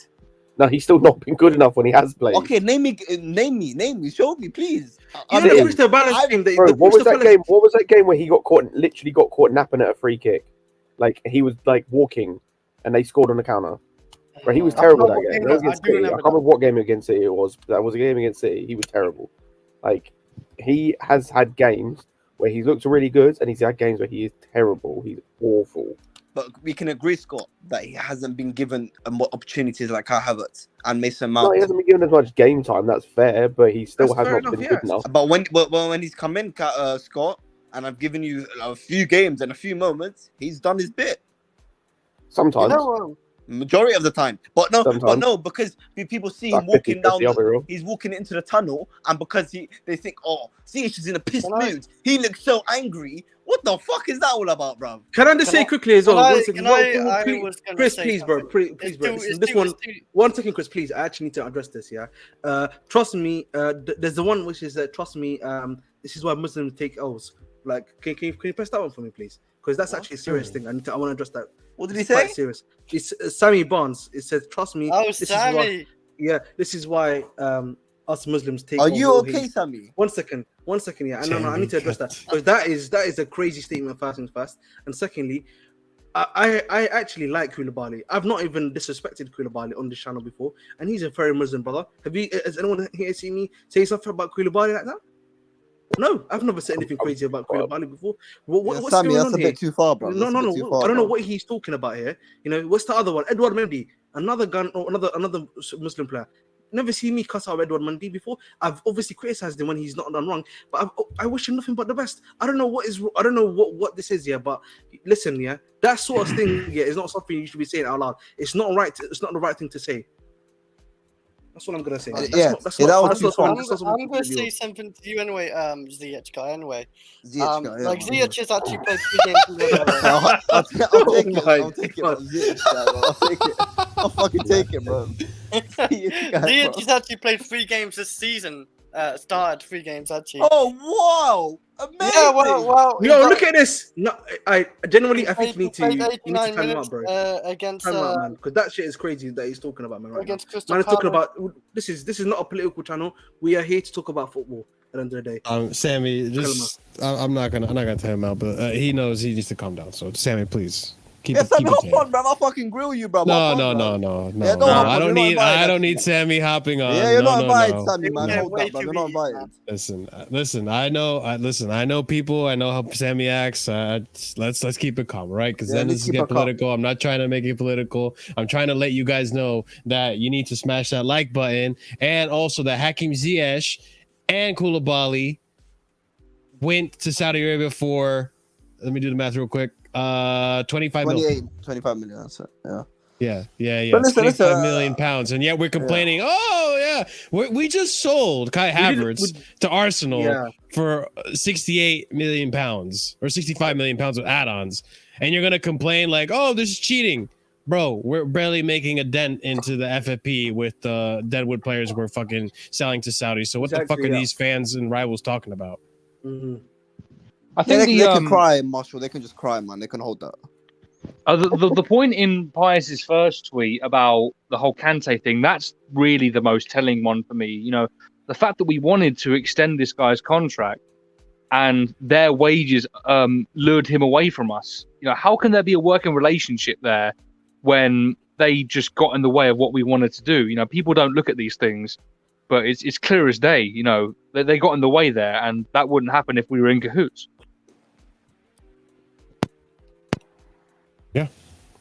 We did actually. Chelsea's I think the problem. yeah, someone actually just informed me, or was it called that? We actually I think we're apparently breaking even on Koulibaly, if I'm not mistaken. I think we were making a slight loss on. No, I think we got a little loss.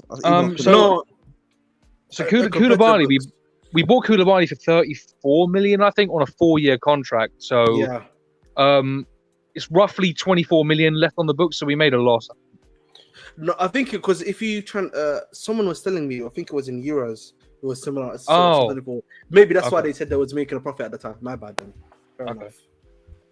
But listen, man, at the end of the day, these guys are moving on.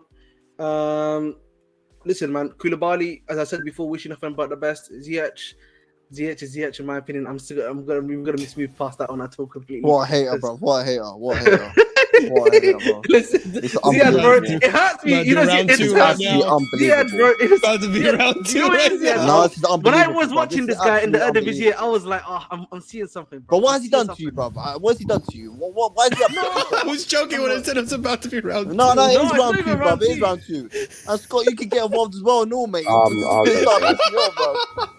Listen, I've come here, and I'm gonna do the same here as I will do with Lewis's channel. I would accept DHP, no problem. I'm still gonna watch him play, but I am not going to have people lie on his name and lie about how he was treated at Chelsea. I'm not gonna have it. I'm not gonna have it. My man got robbed out of a PSG move, to play with the likes of Messi and Mbappe. Oh, no, that one I agree with, bro. No, we said that. We said we blame the club. Yeah, Oliver, but it's about how he reacted. He didn't make a sound. He didn't. We said that too. He didn't go on an interview. He didn't say, "Oh, I'm gonna fuck you lot up, fuck you, Bowley." He just got on with his day. He came on off the bench when he was needed by Lampard and got an assist when he wanted. But listen, no one's gonna talk about that. We said all that, bro. No problem. We said but that listen, Ahmed, you got this Twitter virgin saying, "Oh, he looks pissed off today. He's playing, but he looks pissed off. He wanted to go to PSG." Bro, shut the fuck up, man. But yeah, I'm not gonna have people lying. I can't lie to you, but he wants to be with his. We're not the guys to talk to. Yeah, listen. Yeah, I'll go on. We gave context. Listen, we gave context about. Listen, we gave context on that stuff. We just listen, man. Ziyech, he just broke my heart in it. That's why. Simple as that, bro. I'll be much like Lukaku. Saudi, man. Don't worry. Him and Lukaku broke my heart, man. That's why. Fuck Lukaku, man. Yo, I was at Aston Villa game, Ziyad, by the way, where he scored those 2 goals, had that crazy celebration. I was at the stadium at that game. Listen, I've done you probably bought the shirt too, didn't you? I've done my Huh? bet with Ziyech, man. I've got. Man, I had want to to shoot. I have a Lukaku You- shirt in there. There's a Lukaku I know. shirt. All right. You don't like to admit you had howlers too, Ahmed. We Yeah, caught you on I've the got Gallagher Lukaku shirt one, as well, but you man. had howlers too. Okay. I Yeah, will I've got say, Lukaku Alright. shirt I as even well, have man. let's- Guys, I don't even lie. They even have a Mount jersey in my. Actually, have an old. Yeah, and this is the guy we're talking 2021. about Ziyech, 21, yeah? 22. That Donny has a 21, Mount and 22. Havertz jersey, bro. Get the fuck out. Man, I've got a Ziyech jersey as well, unironically as well, bro. Where? Show me. I don't believe you. It's not it's my brother's room, literally, because I gave it to him. That's why. Why'd you give it to him? What the fuck? What is this, bro? What do you mean? Why did But you like, wear it? no. Why'd you give it to him? Come. No, it's the old. No, he doesn't have a Chelsea jersey at the time, so I gave it to Just give him the Why fucking not? Mason Mount shit one, bro. Give it. You wear the Ziyech one. I don't wear the Mason Mount one anymore because it's too big for me. What the You know, fuck? actually, it's the Warner. Yeah, the Alright, one that I wear now. let's move on. I've got the retro kit. That's why. Yeah, Okay, man. good. Waffle, Yeah, good bro. enough. All right, let's let's talk about NKUNKU. Yo, NKUNKU is finally announced, boys. It was done. It's finally done. He's coming to Chelsea. This is I agree, probably Keyshawn, all I bro. hear. We ain't talking Hey, about him man. again. Let's I'm not gonna get too gassed with NKUNKU. Let's see how he performs. So I don't pull a howler like I Ahmed agree, and buy a Sammy. kit. I might have to do that and still, then- bro. oh, look at that 10 blue, man. We need to get blue, blue balloons, man. We You think they're gonna allow balloons in the Premier League? Why I not, don't Man, know the if man? smart I'm- whips. They're gonna What's start the- saying it's promoting smart whips, bro. If you know you know. It's gonna be Yeah. saying smart whip and NKUNKU, you know what I'm saying? Any of you guys like super excited about this? Does this hype you guys up? I'm actually excited. We'll see, man. So wait, I know for me, Ziyad's for- excited. I like Yeah, the man. NKUNKU kit, bro. It would FIFA have been nice to see him with FIFA Ziyech, but it's nice, man. It's okay. Nope. Yeah, knows, man. His Let's FIFA go, card man. bangs, 95 FIFA Got card, it you know what I paid, mean? mate. Team of the Yeah, it season. does bang. Oh, doesn't it? God. Wow. Scott, bro, what you done to him, bro? What you done to him, Scott, man? I don't know. Right? Nah, always Scott's my bullies guy, my man. page. Me Scott go way back, man. Me Scott go way back. We just Oh, disagree on boy, Ziyech, man. man. That's about it, man. Big up Scott, man. Yeah. Everyone go follow Scott, subscribe, like the video, everything, man. That's just straight more video. Hey, make sure to follow me, Ziyad, too, man. Make sure to follow me, Ziyad. You know what I mean? You won't No. be hearing Ziyad takes from me. Yeah, I'll think about it, man. I'll think about it. Yeah, he rather give Scott, who doesn't even have a YouTube Oh promo. no, No, I do. follow him on I Twitter, posted on there man. like 2 Wait, years. You have a Subscribe, YouTube? casually like the Yeah, I video. post- didn't know that. Yeah, I ain't posted on there in like 3 years, probably longer. Oh, right. All right, guys, go subscribe to Scott's thought I'll YouTube try wherever Scott, that is, I'll if you can try. find it. I mean, yeah, there's if you want. I might be doing some stuff eventually. I just need to. Hey, nice. Look at Like- that, Casually FC inspiring people to look at me taking credit. Like Casually FC inspiring people to make their own YouTube channels. Ahmed, that's all good, man. You know, I'm glad I could be an inspiration. Me and my Kai Havertz subscribe to and my Ziyech YouTube as Pro. well. I You don't even have a YouTube. I actually do got interviews. Jesus Christ. I will say, I do have a up on the YouTube. mic. I do have a YouTube. I've got interviews on. Oh shit! All right, real quick. man, what we you got- saying, man? I will say, I'm gonna give up What did you say, on Ahmed? any. Right. I I was was big gonna up say, to you. Oh, thanks. Land, Chris. Land. No, yeah, like I'm just gonna give up on any attacker. If NKUNKU fails, like we have no hope of attackers, just no hope. Like What? NKUNKU is, I've been watching NKUNKU for like probably like a season and a half at least, and he's so talented. Like technically ability, he's got it all. I think passing wise, it's good. His shooting's is decent. He's got good dribbling and all that. Like I think he's got like a whole package almost as an attacker, like a 10, a forward, a winger, like whatever you want to call it. Yeah, so, yeah, NKUNKU. Well, that's how you say his name, right? NKUNKU. Yeah. Impupu. That's how you say his name, right? NKUNKU. That's how I've been saying. I it the think whole time. Prime is saying and poo poo. And poo poo. Oh, he's cussing him out, basically. No, his slander name. I'm just getting it ready. Just when you know. Oh, see? Well, Crazy, I have no faith in any attackers if he fails. Like we've been through too many attackers. Well, on the topic of NKUNKU as well, I did want to bring this up. There's a tweet here from Matt Law. Chelsea officials believe they have effectively landed 3 players in one in NKUNKU, who has proved himself capable of playing as a number 9, a number 10, or off the left. And Pochettino's favored 4-2-3-1 system, which can at times be a 4-3-3, should suit him perfectly. What position do you guys want to see him play at? It's probably going to be 10. I think it's going to be most 10 or likely a 10. winger, 1 or 2. As a striker, then if he has to play as a striker, he has to be a second striker. You can't be a lone striker. There's no way he can be a lone striker. I never even seen him.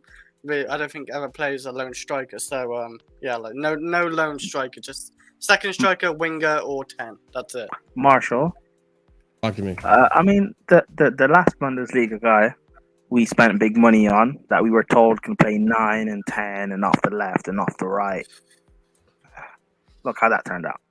So. With NKUNKU though as well, I think he's done much longer. It's round 2 on Kai. No, I'm just kidding. No, but I will say with NKUNKU, he's done it much longer in the Bundesliga and like done better in the Bundesliga over Kai Havertz. But yeah, Kai Havertz did look very promising, I will say, because he's young and all that. But like, I think NKUNKU's hitting his prime and he's gone to the rhythm of like 2 good seasons now, at least 2 good seasons, I think. Do you expect him to hit the ground running, or is he going to take time to adapt? I think he won't do as good straight away like he did for Bundesliga. I think it won't be as good, but I think we'll see hopefully a good player still. Like, I don't think he's gonna drop off completely. Hopefully not, because if he drops off, I give up. I give up on every tackle. Let's play Reece James at striker. I'm gonna say I'm gonna beg him Reece James striker. So it's gonna take him time to adapt. Then is what you're saying. I think yeah, a good 6 months hopefully. I think maybe something like that. But half the season. I wouldn't expect him to hit the ground running straight away. No. No, that's good. Be realistic boys. that way. Let's move on to the next topic that I wanted to discuss, which is Pochettino's plan for Chelsea. Now that he just finished Soccer Aid, there's more solidified plan and dates as to how he's going to work out with the Chelsea crew. Key Mauricio Pochettino dates. Starts work July 1st, which is about it's next Saturday. 1 week and a half. Away. Yep, 1 week and a half. Next Saturday, he starts working. Team meeting July 3rd. Preseason Cobham July 4th. Happy July 4th to our fellow Americans. And fly to America July 17th. Wow, the players through a grueling 2 weeks fitness regime at Chelsea's Cobham Training Center. God damn it, Ahmed. Who hurt you, bro? Who hurt you, dog? You know you hurt me hurt by you, man? his name right now. People getting triggered by his name.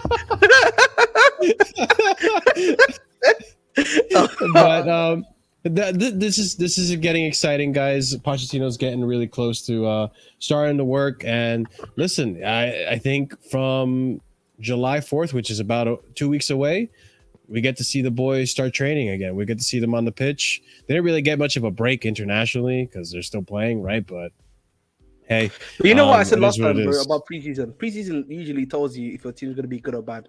Usually, last season it went so bad that you knew that the season was going to be a bad season, bro. Like the Arsenal 4-0 was like the nail in the coffin for me. I mean, I was told to not worry about it. Didn't matter, but I mean, who am I? Listen, that's what I'm saying to you, man. Preseason doesn't matter, you know. I think a lot of people just love to hate, but hey. But no, I think one issue that we had, if it is true, the fitness levels of the team, and maybe explains why in the second half we always seem to die off a lot of times in this season. One thing I'm looking forward to is Pochettino coming in here and really putting these kids through a rigorous routine of these players through a rigorous routine and really getting them back in shape so that they're at peak fitness, that peak performance. You could argue that that's part of the reason that we had a little bit of an injury crisis during that Potter season. Maybe not enough training, not enough intensity in training. Lack of fitness. I could say the same thing for Reece. Maybe that's part of the reason why Reece, lacked a lot of fitness as well when it came to the injuries and all that. So I don't know. But I figured I'd put this in there just to get some people excited about Poch pretty much incoming, man. So that's what we're blaming Reece's fatness on. Okay. He's not fat no more.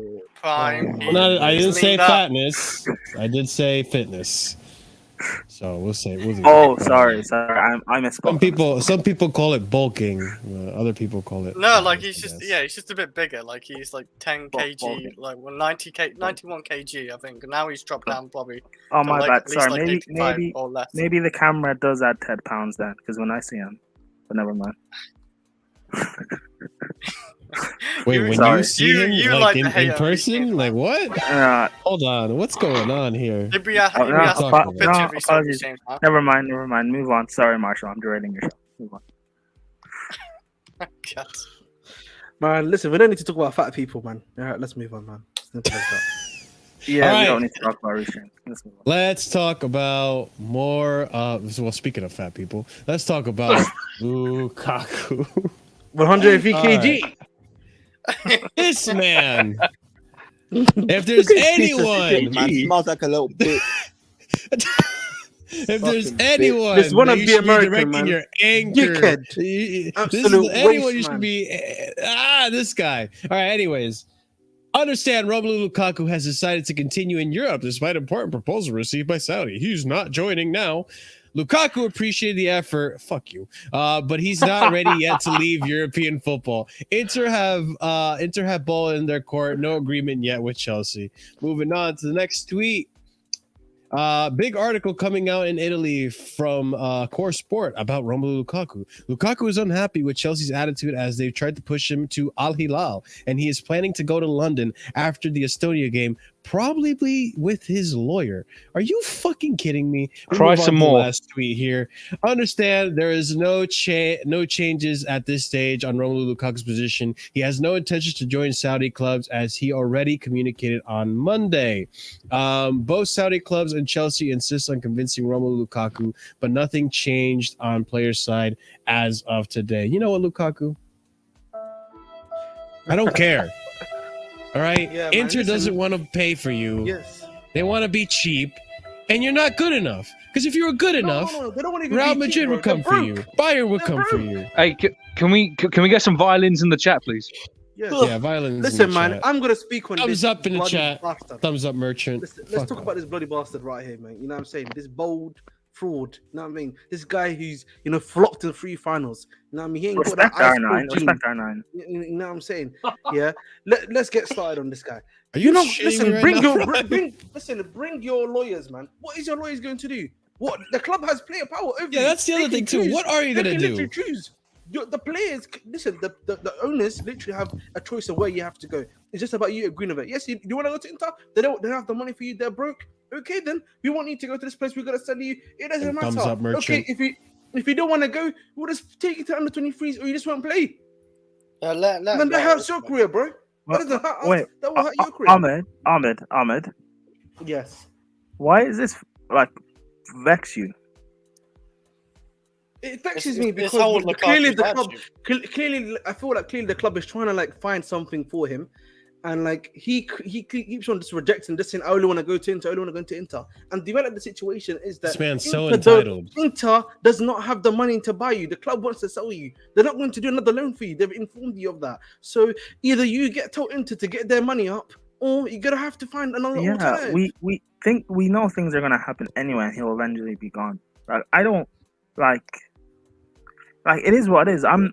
Maybe I'm looking at it differently, but I'm not like bothered or worried or like angry or hating on Lukaku or anything. I just don't really care about it.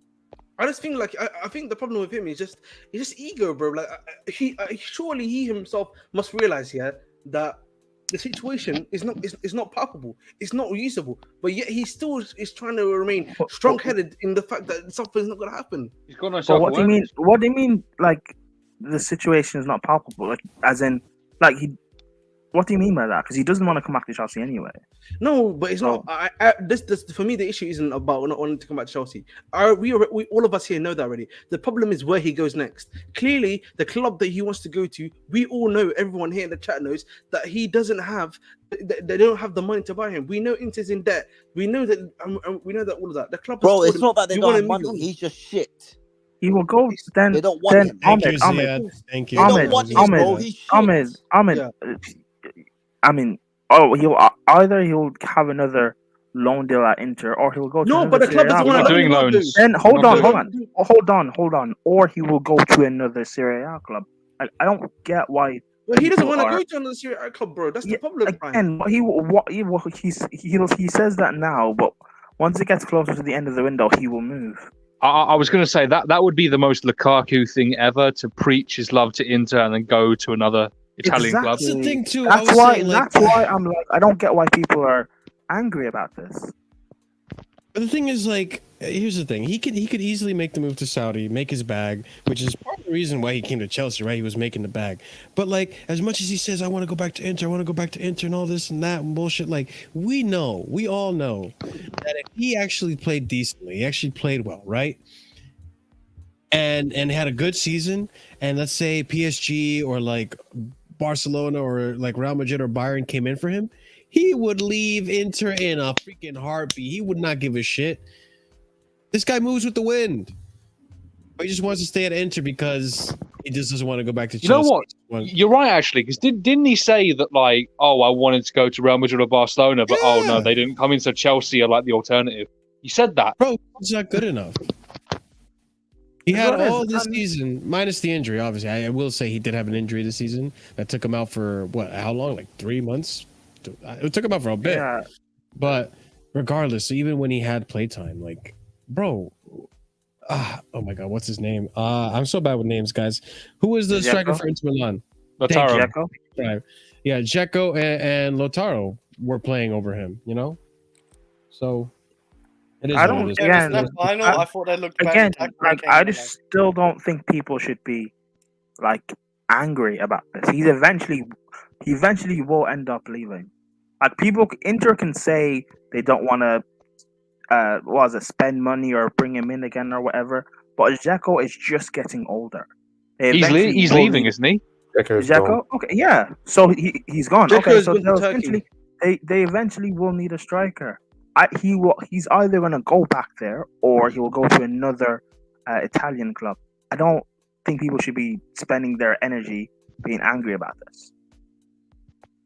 Once it gets closer to the end of the window and he's still here, fine, you can be angry. But now, guys, it's just annoying because the man knows the situation, but he's digging his heels because he wants to have his way, bro.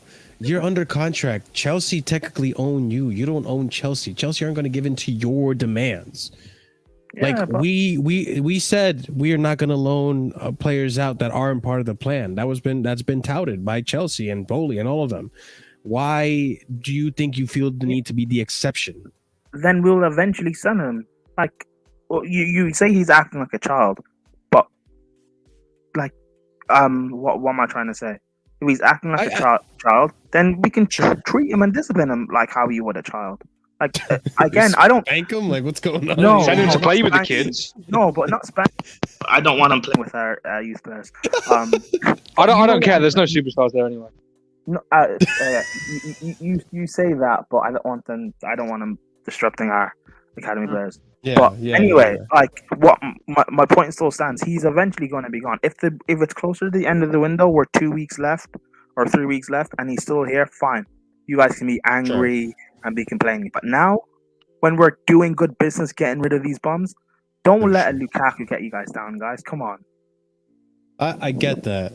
But again, it's just like the way he's reacting. If it's true that he's going to go to the Chelsea board with his lawyer, what the fuck do you expect to happen? Like, with your lawyer, bro? Like, come on, man. Like, you don't go into these meetings with the lawyer.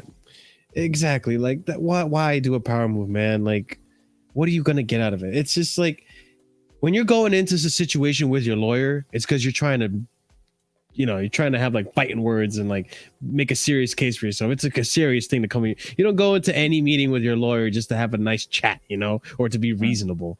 You go in there to be combative and try to get your way. So it's like, whatever, Lukaku. I agree with you. Like, let's not give it too much energy, Prime, because we still have a whole last window to. What the fuck? Did you just snort meth or some shit? What the fuck just happened? Wait, that was on purpose.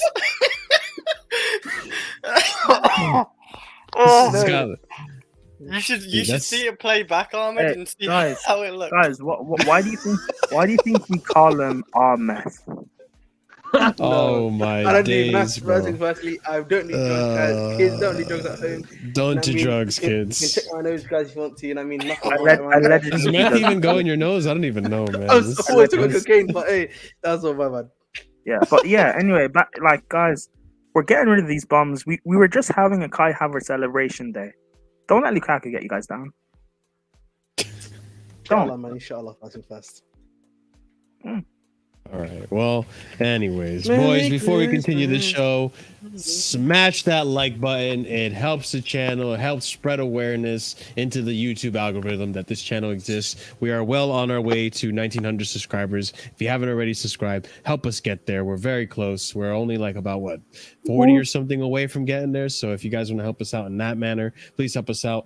Help us get to 45 likes. We're very close. We're at 39 right now. So go ahead and smash those likes. The next topic I want to discuss with everyone is players on their way out, and we got a list. And Chris, I'll let you start this one off, okay? Because he's your Wait, what? he's your kind of guy. Is it Ampadu?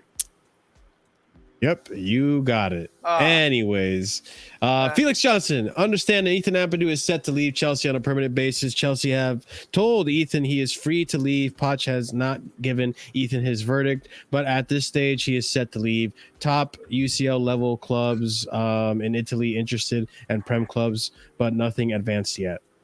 Chris? Well, you want to talk about is a Ziyech guy here still, man? You want to talk about not giving chances, man? This guy has never been given a chance. Are you fucking having a laugh? Wait, where is he been really given a chance? What Are you having a laugh? I'm having a laugh. Like, Talking about yes, chances. If No, you're not he's good not enough re- to get to the team, do you deserve even a start? Well, then you can say Ironic. about Ziyech, can't you? Like, Well, he isn't wasn't good even enough good to enough to get into the squad, let alone a fucking Yeah, starting 11. start. So Ziyech wasn't good enough to start anyway, but it's gonna be Well, sad to starting see, and getting into the Ampadu, squad man, is if he two does. different things. Yeah. I'm not too bothered. But like I don't know. Like I haven't seen much of him. I've seen him at Wales and everything.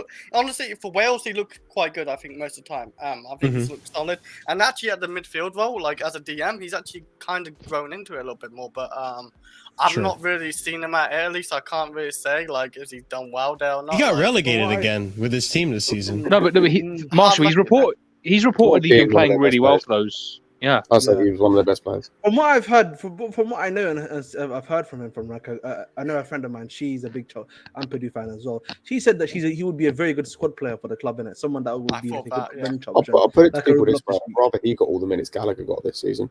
Yeah, I think he'd be better. I would agree to that as well. Ooh, I agree to true. that as well. Like, Genuinely. I think technically wise, he's go on. I'll say it. That's the biggest thing for me is like when people speak about him and speak about Gilmore and speak about others, it's like I just look at some of the people we've got in the squad and go, I'd rather these guys got minutes than some of the dross we've got in the squad currently. Like you can't tell me Ampadu getting the amount of minutes that Gallagher got, and we wouldn't have had like take the goal against Palace out of it, and we wouldn't have got better from Ampadu than we did Gallagher. Like you can't tell me that Gilmore would have been the same. You just can't tell me that these guys wouldn't have put in better performances. Yeah. I mean, I'll be honest with you guys. I don't know how the rest of you guys felt, but after that preseason, I kind of wanted him to stay at the club. He looked impressive in the preseason. Me too. Yeah. I wanted to say. What I've seen for Wales, like his technical ability is better than Gallagher's. I would say quite comfortable. Oh, miles better. And like as a DM as well, he's got a good tackle on him. He can put in a good tackle defensively. He does well. Obviously, he can play centre back as well, like in a back three if you want him to. But like DM role, like I've seen him lately, he's kind of grown into it, and like he's got a decent pass on him. He hasn't got the best pass, but it's better than Gallagher's pass, I would say. But like it's the bar ain't too high when I'm comparing it to Gallagher. But yeah, like I would rather see this guy given a chance over Gallagher. But you know, I'm not upset if he's going because he's just gonna go somewhere else. Like I haven't really seen a whole lot of him. Just it's not that bad. didn't he? He also played right back under Sarri in the cups. You know, so Right back. I think he did. I thought So- he played centre back in DM. to be That's honest. just well, like I think the right back thing was makeshift, but you know he did a job there for those few games that he did. So versatile player, you know, couldn't hurt to have him. But and I don't know why it hasn't worked out and why he hasn't been brought back. But it is what it is. He won't get you Yeah. any goals. Why? Neither will Why Gallagher. does? Gallagher scored like 2 goals this season. Yeah, no, but why does a six, who helps defense, and like the midfield have to get you goals? Why does he Hey, have to but do that? I think he did do it in he did do it in the PL. No, played for, he wasn't great when he Sheffield. played for. He didn't really get given a chance at Sheffield United. He wasn't great, but Really? like Gallagher did do it in the Premier and pretended to be shit this season. Yeah. Is he Okay, at 6 The or at goal, centre? the goal thing, I don't stand by that though. Can play both. He was a center back at Sheffield. I'm pretty sure for the most part. Yeah, he was. He's played a mixture of both. He played right wing back as well at Jesus. Venezia, I think. I think at Venezia he played right wing back a couple of times. And how old is he? Because is it not at a point now? Early 20s, I like, think. 23. 22, 23. Okay, cool. Because I was thinking that he's now at a point where it's kind of like dire. I think you think that because we got him when he was really young. We got him when he was like 17 years old. Actually, Yeah, he's 22. We got him when he was like 16. Yeah, 15. really, Leipzig, really right? young. Fair enough. Leipzig or which Red Bull team did we get him from? He went Leipzig. Big up No. Josh, man. Yeah. Big up Josh. Big up Josh. He went to Leipzig in Lampard's Josh first loves season. him, actually, yeah. Yeah, and basically never played. Yeah. I think He Josh had that- who said he's really good in midfield, and I couldn't see it until I actually saw him play a lot more in the World Cup and everything. Ampadu did it. He had that one game in the middle of a back three against Spurs in the Champions League. They had like an injury situation, but that was really it. He played a handful of games for them. It was really poor choice of loans. That and the Sheffield one. I just want to point something out, by the way, go back to the other comment. You know, Enzo doesn't do this either. Just to point it out there. Yeah, I guess. Yeah. None of our midfielders do it. We sold the only dude who does that. Yeah. That's true. I wish we kept Jorginho, man, but we didn't. Yeah, but Scott, is that necessarily a bad thing? I don't think it is. I'm not saying it is. I was just to that point. It was like if we're saying that he can't dictate midfield, neither can Enzo. Like, Yeah. It's not a major necessity. I don't think it's a major necessity. I mean, you look at Brighton. They don't really have a player like that. Caicedo's not that guy. Gross ain't that guy. It was McAllister at one point. Yeah. Who's a 10. The next player that is pretty much on their Can I way just out talk that I about wanted him to quickly, discuss. if you don't mind? Oh yeah, I just wanted to drop say before your Ahmed 2 goes, cents. I wish Go him for the it, best. guys. Like, I hope he leaves for the sake of his career. Yeah. That's a broken record. This stream. Okay, like, I not wish because him he's the a Yeah, bad man, player. there's nothing to hear on Ampadu. Oh, no, man. we'll What's get he to- No, doing? you're right. hang on. Yeah, you're right. Hang on, we'll get to players who we'll get there. Yeah, I wish him the There's best. someone and, beginning like, with M. I think he do. Yeah, I think he does need to leave for the sake of his career. And I hope he gets a good Sure. move. I hope he gets like a good, like it said, clubs in Italy, like a good move, maybe to like a Lazio or something like that, or maybe a decent Premier League team, and he can actually show what he's able to do. Sorry, I just hurt my knee. Not my knee, my arm. So basically, what I was gonna say on Ampadu. Listen, man, I feel like he's a quality player, man. You could play for a good mid-table club in a way. Listen, if I'm Crystal Palace, bro, you should be getting him. He would be a very good. He would be a very good midfielder to get, man. Crystal Palace, bro. They've already got a DM though. Palace, I don't know if is the right move for him. They've already got No, a man, DM. that guy they had did not have a good Wolves. season. They didn't even have a good player. Even Wolves are got broke. Wolves are Oh, broken. they've got a man. couple of- They ain't got money. Wolves have got a couple of young midfielders. the Yeah, issue. so the thing of It depends. listen, like I'm pretty sure any mid-table Premier League club, yeah, if they're smart, they get him, or even lower mid-table club. Or I think actually, Germany would be a if good option. if Declan Rice does go, West Ham isn't a bad option either. Depends. The problem is, it depends what clubs see him as. It depends if clubs see him as a centre back or a centre mid. or a True. DM. Yeah, you're right. You're very right about that. They may the see next- him much more as a versatile option in it, so you never know, bro. The next player that I wanted to bring up, guys, that is also on their way out, is our boy here, Pierre-Emerick Aubameyang. Come on, block, It's Ryan. looking like this. It's looking like this Uh-huh. might happen. The hell, All right. Yeah. Ahmed, It's bro. pushing to leave Guys, Chelsea forever on abusing his our players. Chelsea have an offer understood to be worth 6 million pounds from Saudi Arabia for him, and are keen to accept. I wish it was 60 million. Are keen to accept with there being slim chance of a better bid arriving in the current climate. This is coming from Mail Sport. Another tweet here on Aubameyang. Understand, Pierre-Emerick Aubameyang is still in negotiation with Saudi clubs. Talks are ongoing, no agreement yet, but there are active discussions on. Lukaku has 100% rejected. Lukaku has 100% rejected Saudi, and this is not the case for Aubameyang as of now. Hey man, Al Hilal, bro, go to Al Hilal. They need a striker.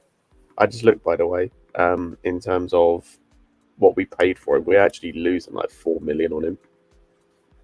Wow. We've lost money on You him. see what we missed out on, Scott, man. We could have got top 4. Just give Aubameyang, fucking Ziyech all this time. We'd have got top 4, bro.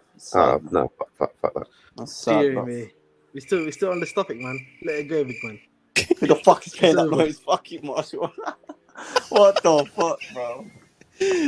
But yeah, man. I mean, listen, I feel bad that Aubameyang didn't play enough.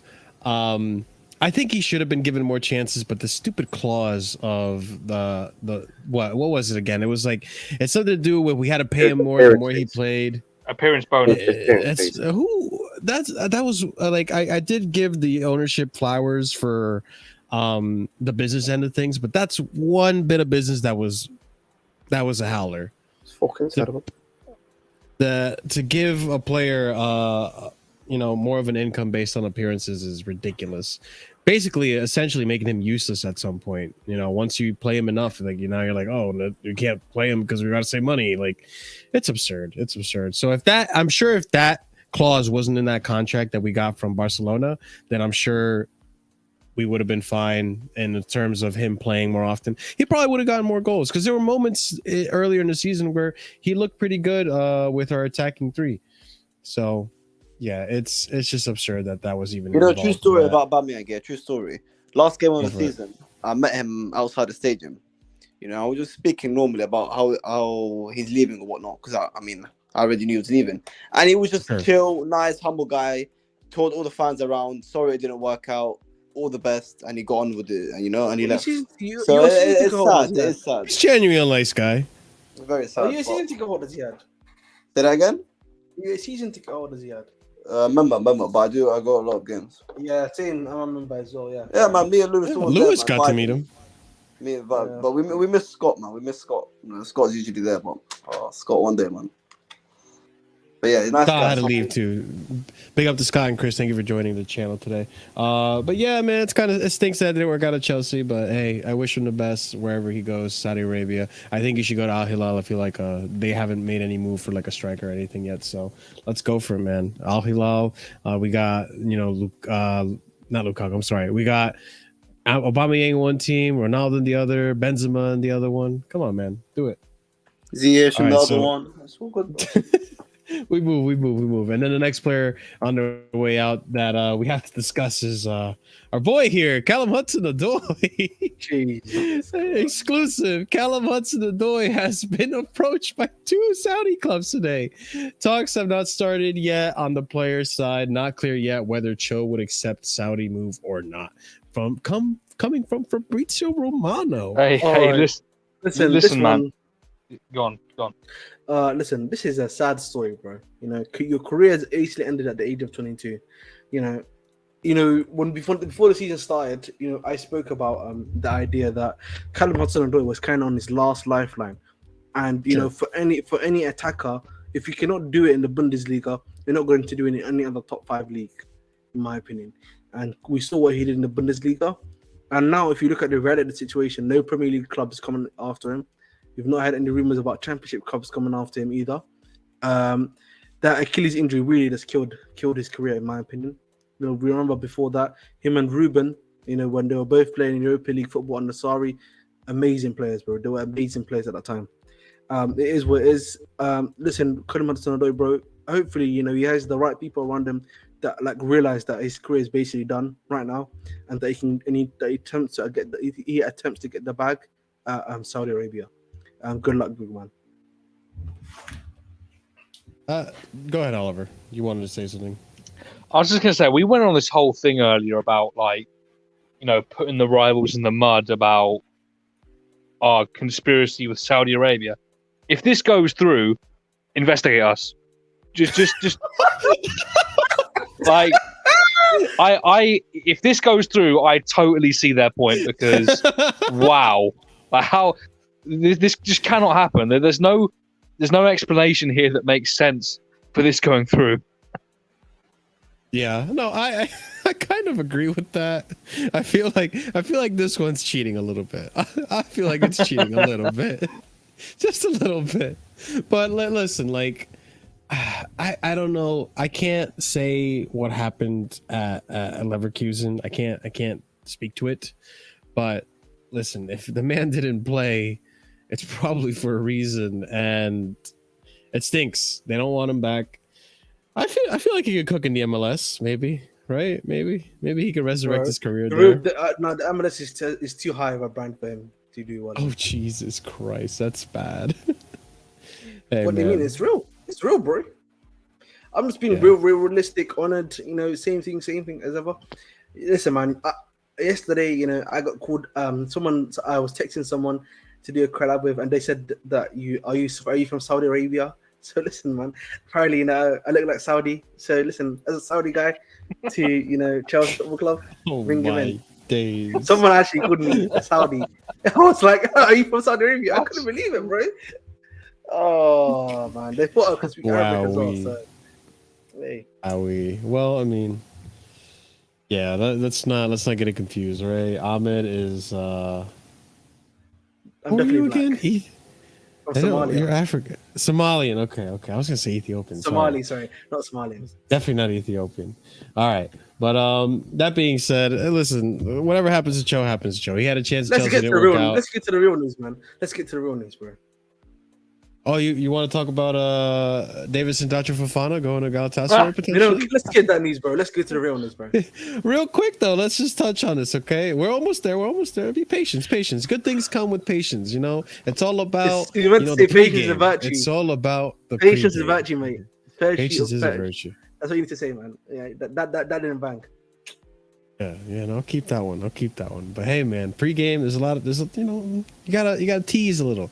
But anyways, Galatasaray are sending a representative next week to London to try and get Davidson Datcher Fofana on loan. Hey, man, I'm all for this. This guy needs to play. I feel like we've sent people to Galatasaray before. We have a good relationship with Galatasaray. We sent sorry, excuse me. We sent him bitch Batshuayi, right? Yeah. The opposite was. I can't was believe it these big- guys still trust us after that one. No, but Dutch Fofana is a really young player. That's why Yeah. it's all right for him to go out on loan. So I think he'll cook. I think he'll cook. that's why he's usually a good team to go to for a striker. Actually, Yeah. Usually helps you really ignite your career anyway. In general, And I mean, didn't Didier go there after Chelsea too for a bit? Yeah, And we then he sold got- him there. we told him that, Yeah, and then he went to listen. China after that. there you go, man. Listen, DD, do your thing over there, bro. I hope it happens because I want to see this kid come back to Chelsea. I know we haven't have a big test pool this season when it comes to DD, but bro, what I have seen, I like he has the aggressiveness. He's still raw, but like he's got the aggressiveness to him, man. I like it, man. And same thing goes for Armando Broja, but he got hurt, so we'll see if that aggressiveness is still there from the striker position. But I like what I've seen from Davison Dr. Fofana. So I wish him. I really, really hope this works out. I really, really hope he goes to Galatasaray, and I hope he comes back absolute baller. So we'll move on to the next topic, which is Chalobah going to Inter. This is getting really close, boys, and we'll see what happens. Hopefully it's not a freaking loan, but we'll see. Exclusive. Trevor Chalobah in talks with Inter Milan over a loan deal with an obligation to buy. Okay, that's a little better at least. I don't mind the loan with an obligation to buy. That's fine. At least commit to buying the player.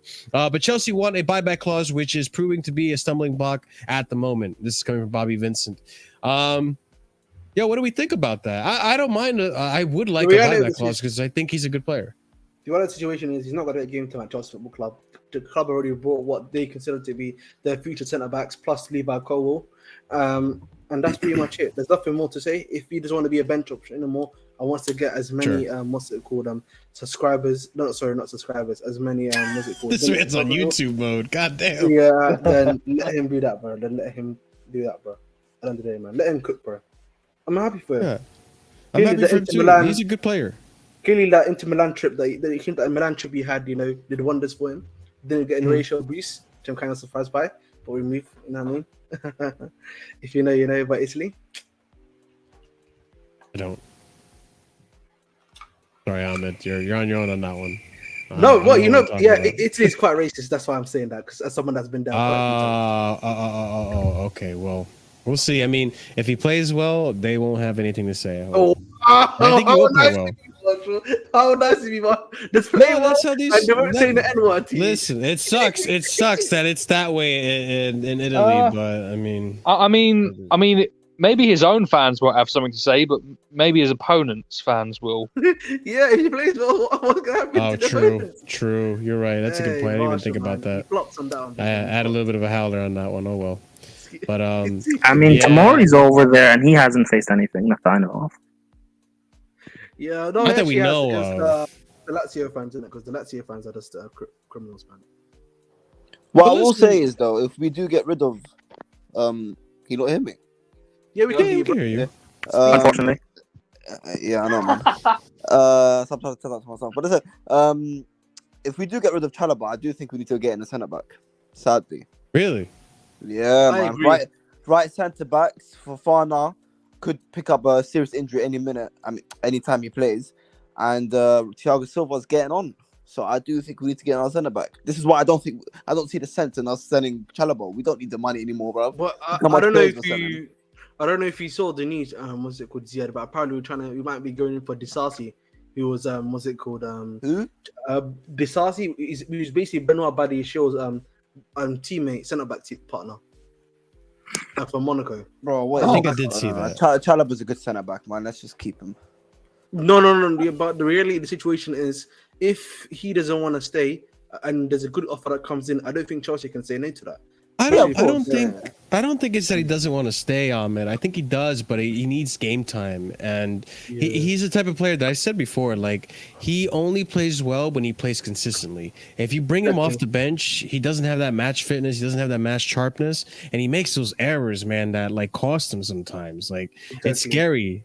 But I think he wants to stay at Chelsea. So I think if we do give him the buyback clause, there's a chance he can prove himself away, which to a certain extent he kind of already did too. Like, you know, he did go to, what was it, Rennes? Was it Rennes or was it No, it was Lorient. Lorient. I can always forget the French club he was at. He had But championship played well loans there. before that as well. Yeah, so he played well in those loans, and you know it kind of stinks that he's going to leave. I kind of don't want him to, but I want him to have game time too, because he's not going to play over Fofana. That's just, you know, that's not right. And also, we don't know what's going to happen with Aspie either. There's been quite a quiet with Aspie, and I feel like we might see Aspie again. I hate to say this, but the RCB role possibly. Not in a back four. No, not in the back four. No, Also, Aspie's there's gone, Malo man. Gusto. There's Malo Gusto coming in. We've seen Reece James drop into the. Gusto. I'm going to tell you right confirm. now. Gusto, this cannot play centre back, bro. Defensively. No, I'm not saying Gusto. I'm saying Reece James drop into center back. No, but Marshall, you're thinking in back three terms. You know, they can't play in a back four. I get. I understand that. I still have a speculation that Poch might still play us. I don't listen. I think we're gonna go for 4-2-3-1, but there's still a possibility that we might do a back three. I don't know. But We I are can revamping confirm. the team completely. I can confirm Aspilicueta is staying. I can confirm. Why'd you say he isn't staying, Prime? Bro, I'm not saying he's leaving. Wait, what did I say? Ziyad said that. No, he is staying. Oh, He is staying. I thought Prime said he was leaving. Prime Aspie's gone. said he's leaving, but I'm Aspie's saying already gone. No, Aspie's he's already not. Why is gone. he? No, he's what do you not. mean he's already staying. gone? He is staying. Did this contract not run out this summer? No. He's got 1 year left.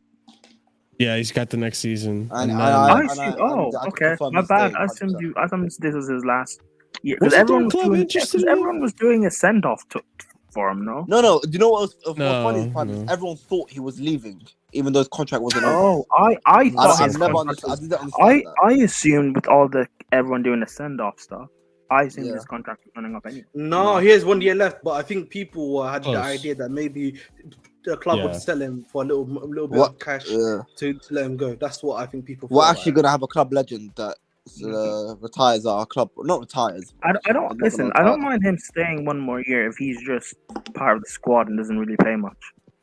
I don't mind. He's the third choice right back now. You know, in previous seasons he was the second choice to an injury-prone Reece James, where it would force him to play a lot. This is a lot different. Now he's Yeah, but third he's choice for an definitely injury staying. prone Reece James. 100% staying.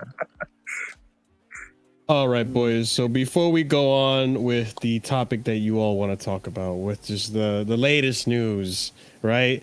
Go ahead and smash that like button if you haven't done so already, and subscribe if you also haven't done so already. Big up to the panel that's still here. We still got a little bit to go before we cross that finish line. But let's go ahead Marshall? and discuss. Yes, Prime. Talk Sorry. to me, baby. But I'm just gonna skate over what you said there. I might have missed it. Have you guys spoke about you spoke about everyone else leaving? Yeah, that was in the way beginning. Mendy, That was in the like way beginning. Mendy, Koulibaly. Yep, that was Start in the the show. way beginning. That Yeah. shisha merchant. You spoke about everyone going. Yeah, don't want to be saying that. People getting angry if we say stuff like that, mate. Well, yeah. It's fighting words. It's fighting Yeah, words. man. I got right. called an anti-Islamic bruv today because apparently. Yeah, but that wasn't me, by the way. Whoa. I know No, it's not Ziyad, by the way. we It's not move, Ziyad. we move. Just we move, crazy. we move. Yes, we move. But all right, Fabrizio Romano, Mason Mount news. Chelsea have rejected Manchester United's second official bid for Mason Mount. It was sent today and rejected after a few hours. Damn, they barely took their time with this shit. They didn't even sleep on it. They're like, nope. Proposal was worth £50 million, as called by David Ornstein. Chelsea always wanted more. Man United will not pay crazy fee, but talks will continue. We move on to the next tweet here. Just Manchester United have today made an improved bid for Mason Mount. This is more details on what the bid was. It's a proposal 45 million plus 5 million add-ons. I think their original proposal was 50, right? As well. They didn't really change much. Did No. They did 40 plus 5. Now they're doing now they went to 45 plus 5. Look at that. These guys. All right. Chelsea countered with 60 plus 5. Man United have a limit. Chelsea CFC are trying to Chelsea FC are trying to comply with 24-year-old's wishes. No agreement, but getting closer. He's being forced out the club. We move on. Breaking news. Mason Mount's camp in the last few hours have told Chelsea again they are not signing a new deal. Chelsea have therefore dropped their price to 60 to 65 million pounds. No intention to sign a new contract as of now, and this was confirmed again today. Manchester United expect to make a third bid. I didn't see the comment. Sorry, I just put out of it. The deal for Mason Mount could be close to 60 million plus add-ons coming from Fabrizio Romano. And then the latest Fabrizio tweet. Understand Manchester United will bid again for Mason Mount. Personal terms are 100% agreed and sealed. Mount plans to not sign a new deal at Chelsea. Man United want quick resolution and won't make crazy bids. Chelsea now flexible, 60 to 65 million, enough to get it done. And listen, if we get, what did I say before? If we get 60, 55, I'm happy. That's crazy. I'm happy. Crazy. Yeah, I'm gonna be. And again, it's crazy. It's crazy. It's a crazy amount to get for even. For I him think anyways. if you are able to get 60 million plus 67.5 million into 67.5 million, that means you've basically made 130, and that's the nearer net to the nearest 10. Yeah. Million for both Kai Havertz and Mason Mount. If you told me crazy. this summer that we would get 130 million for Havertz and Mount, I would buy your arm off, man, right now. I can't believe you've done this. Genuinely, it's listen, man. Chelsea, man. Even without Marina, we are the best sellers in the market, bro. We know how to sell. Literally, we just know how to sell. It's as simple as that, man. And I just think, for me, in my opinion, with the Mason Mount stuff, like I've seen, like a lot of people are now getting angry at Mason Mount. But really, the situation is, the real situation is this: this guy has been touted a lot. I'm trying to be neutral here. Yeah, this guy has been touted as the new Mr. Chelsea. Everyone wanted that to happen at the very least in some way, shape, or form. Yes, people had that, he had their detractors and stuff, but in general, everyone wanted him to do that.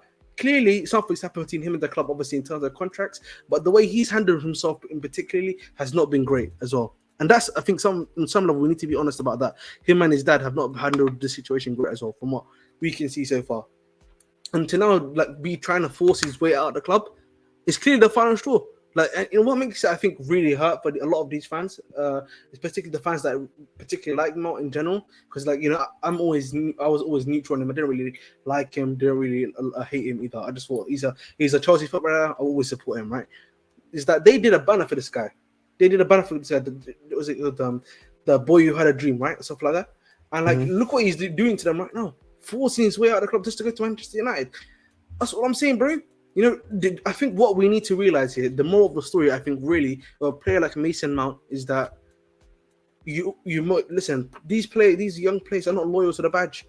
Always remember to be loyal. Loyalty's dead, man. Yeah, but what you need to realize as well is that you need to be for all of our fans. You must be we are always loyal to the badge first and then the player, because these players won't be loyal to you.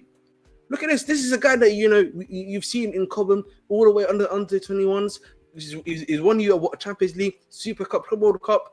And because they couldn't reach an agreement somehow in terms of contracts and everything, sadly he's now leaving. He's moving on. What do you say? And now he's forcing his way out of the club. Why we should and listen. The reality of the situation is, even with a guy like Mount, you can always improve on him. There's always someone they can get on him that exactly like him or even better. But I just hope everyone now respects the badge before the player always. So am I right in saying that both Havertz and Mount both forced themselves out of the club? You could make an argument for even Havertz, I would argue, because Havertz literally didn't want to sign a contract. Yeah, he didn't want to sign a contract. And he repeatedly told Chelsea, send me to Arsenal. And now Mount as camp has told Chelsea yet again, I would not be signing a contract. Also known as forcing my move. So, man, I don't know what to say anymore, man. But look, the reality of the situation is, look, these guys, they're not loyal to the club, bro. They're loyal to themselves. And we as fans need to start realizing this sooner rather than later. We need to realize, we need to be loyal to our badge more than anything else. I don't understand why people are not doing that. It's as simple as that, really. It's really as simple as that. And, I'm interested, to see now, where the situation now goes, post, once he's actually sold. Because I do think by the end of the week, the Mountain deal will go through. Like, I think Man United will make a bid either tomorrow or the day after. I'm going to be interested to see how people react to this. Because, I saw on Twitter, like, someone saying, why is everyone angry at Mount? And I'm like, what do you mean he's angry at? This is a guy that's forcing his way out of the club now. But no one wants to admit it. You know what I'm saying? They don't want. I don't know why people don't want to admit this. This is the reality. I don't know why, bro. Well, it's like what you said. They got the banner out for him and all that, and they got it out twice. You know what makes it worse, Oliver? Just quickly, sorry, before you go, I'll let you continue after this. Yeah. Kante, a club legend that has left the football club, did not even get a banner before. Exactly what I was going to say. Do you know how nasty, bro? Do you know how nasty that is? Do you know how nasty that is? That's all I'm gonna say, man. It's crazy. Yeah, to answer what Ziyad said before, by the way, about the Havertz technically forcing his way out. I don't think Havertz really forced his way out. He never really got he never got offered a contract though. He has 2 years. No, he did. No, he did. No, he did, and he did get a contract. What do you mean? The club, So Marshall, the club are willing to offer him a new contract. They wanted him to stay, but he doesn't want to stay at the football club. That is why he's got to move on to Arsenal Football Club. Their stance was sign up or leave. Exactly that. Yeah. And he said no, we'll send him to Arsenal repeatedly. So he did force himself. He's a fucking bitch. Go ahead, Ziyad. You want to say something after me, right? Yeah, I didn't interrupt you. You were going to say something. Go ahead, Oliver, go on. All right, yeah. It's like I was saying with these fans. We did the banner for him and all that, and they're just not projecting their anger in the right places. Like I'm not here to call Mount a snake or whatever. It's his career. He can do what he wants with it. I'm just here to say that don't put labels on people that they didn't give themselves.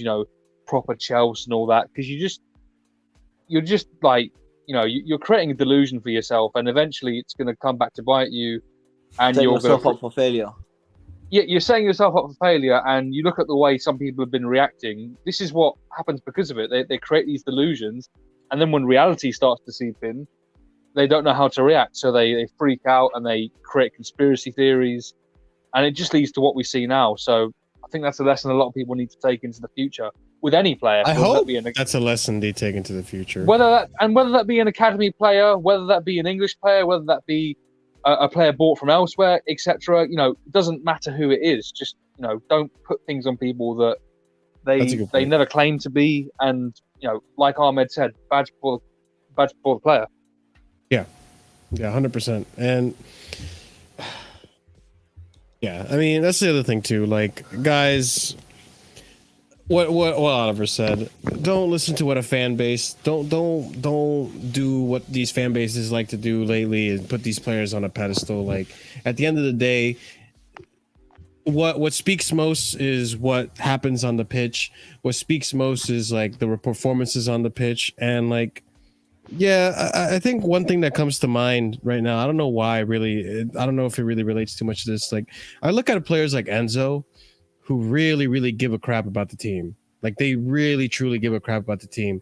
And the one thing that like really irked me was In our game against United, when Bruno scored that penalty and no one stood up for Kepa except for Enzo, and then everyone just left Enzo to just get eaten alive by like a whole team of Manchester United players. You know, like stuff like that. Like you didn't see that this much this year from a lot of our players, including Mason. Like this guy just checked out completely. I don't think ever since the negotiations died off, he just kind of didn't care anymore. And like, yeah, I know it's a little cliche to say, but like you want players in this team that actually care about the team. You want players that actually want to stay in this team. Like I'll even say it about Havertz. Like, bro, like if Havertz doesn't want to fight for his place, doesn't want to stay in his team, then fine, he can move on. Like he had 3 seasons. A lot of people in the team don't want him anymore. It is what it is. Like a lot of fans for the team don't want him anymore is what I meant to say. But like it is what it is. You move on. Like we want players in this team that want to play for the club, even if they're not fans of the club. Like you just want players that want to play for the club. Yeah. And exactly like what happened to Enzo at the end of the season was a disgrace, but I respect Enzo because he did what was right. He's fighting for the badge, standing up for his teammates. You know, I didn't feel much of that coming from Mason Mount. I feel like a lot of Mason Mount this season was very selfish, very hero ball. He wanted all the glory and stuff, and it showed in his performances. So, hey, man, it's time to move on. You want 300K? Go get it at United. You're not going to get it here. Mason's always been like that.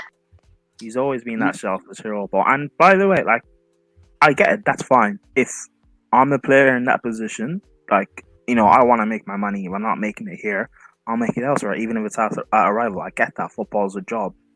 But to all you fans that have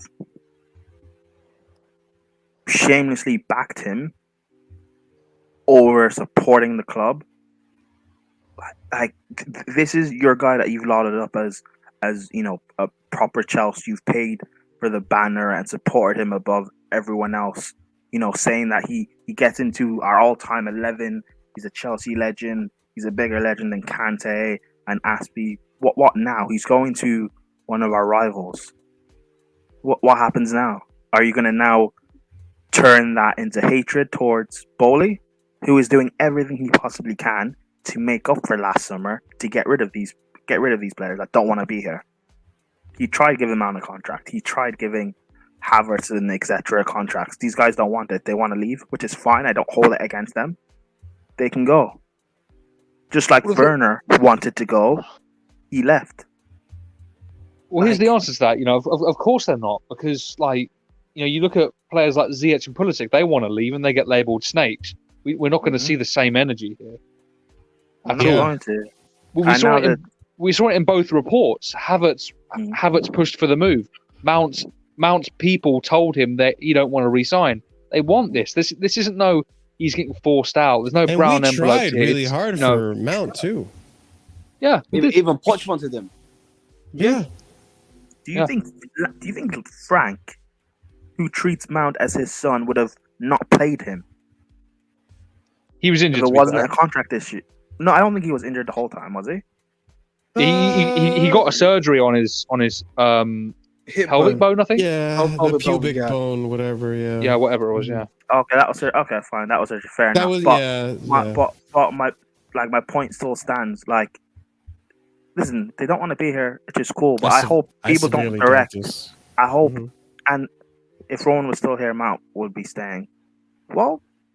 Oh, that is the most ridiculous narrative I've ever heard. Hey, I guess I don't even know what that means. I guess we will never know. But also, boys, didn't he get offered a contract under Roman as well? And he did. He got a contract offer under Roman. Yes, his first contract extension offer was under Roman before the sanctions happened. I find that so hilarious, that narrative, because Roman sold Abraham, who is statistically our best striker since Costa. Like, I don't rate him, but he sold that guy. So what's stopping him from selling Mount? Yep. I just think, if I may say so, one more point on Mount, is that it's going to be interesting to see what he does at United, man, because he's not played well, obviously, there, and then it's going to be interesting, obviously, to see what he does at United. But before we move on to that nonsense, and we talk about Chelsea and United and Mason Mount, I just think for me, with the Mount situation, it's really opened my eyes to the fact that, you know, for all we talk about the 19, not the transfer, sorry, the transfer ban that we had under Lampard, it's really shown, I think, both the good things and the bad things about having a youth system in my eyes, because because before that we never really had to deal necessarily with the youth system. We only had like one or two, and Ampadu before that, Acho before that. Who was the other one? Ruben Christensen. Christensen, yeah, right. Yeah. We didn't really need to deal with that sort of thing beforehand. But obviously, when that transfer ban happened, Lampard came, Tomori came, Lamptey was there for a bit. Sorry, excuse me, Tammy Abraham. Like a lot of these guys came through, and now we've seen sort of like the positives of having like an academy which can bring good players, and now the negatives of it as well. So that's all I'll say, man. Hopefully, Trevor, I do want to like comment on this. Like, listen, as much as you're right. I do slag off Gallagher. I don't think he's good enough for the team. I had high expectations because from Crystal Palace, it looked like he was going to play well here, but it just didn't work out. But I admire that he actually puts in an effort. He puts in a shift. Like, I admire that he's willing to play whatever position is asked of him. I do admire that from him. With Mason, I didn't get that really. Like this season, I should say. Last season, I think Mason was willing to play whatever position he was asked of. This season, I think the relationship started dying off. The bridge started burning, and he didn't care anymore. With Gallagher, he's just not good enough either. Though. You know the Gallagher thing. You know the Gallagher thing, Trevor. You know me. I'm pretty sure Trevor knows that I was actually a big fan of Conor Gallagher beforehand. I respect Gallagher. I really hope that he would be a good player. Obviously under Crystal Palace. Jesus Christ. But I just think for me, with Mount, yeah, if you really looked at Mount in the last season, the season that he got 21 GNA, his performances were not good. He didn't. Yeah, that's what I keep saying. And like, if you really analyze, and this is something I've said before, when you look at the statistics, it's like he's only scored against 6 teams, and one of them, and like he's got like a third of his goals and assists from one team, which I think was either Norwich or Southampton. It was Norwich. And so, yeah, go ahead. People know for me, like, people know I'm not like, I don't like rate Gallagher or Chalobah that highly, but I've said this, I think this season or last season about Chalobah. The fact that these guys are willing to, they know they're not that good. They know they might not get a lot of play time, but the fact they're willing to stay and fight because they actually love the club, I respect that. I'd rather have that, and maybe you're not of the best of quality, but you're willing to fight, as opposed to you just jumping ship because you're not getting your way. That's why I've said this on stream, that if it's a thing of where Mount and Havertz go but Gallagher stays, I'm okay with that. Yeah, I agree with that as well. I'm okay with someone staying here that wants to fight. Chalobah, again, I don't rate him, and it seems like he might go. But if he stays, I'm cool with that. I know he's someone who, if he plays, he will give his all. Yeah, it's just about being humble it's about being humble and having self-awareness. You know, that's players these days lack self-awareness so much. When you actually get it, you know, it's really good to see. It's because fans build them up so much. Yeah, particularly like if it's players like Ronaldo and Messi, I get it. You're one of the greatest players of all time. Like you are allowed to have an ego. That's fine. But when it's average players, like with all due respect, the likes of Mount and our fan base, we've allowed this to happen.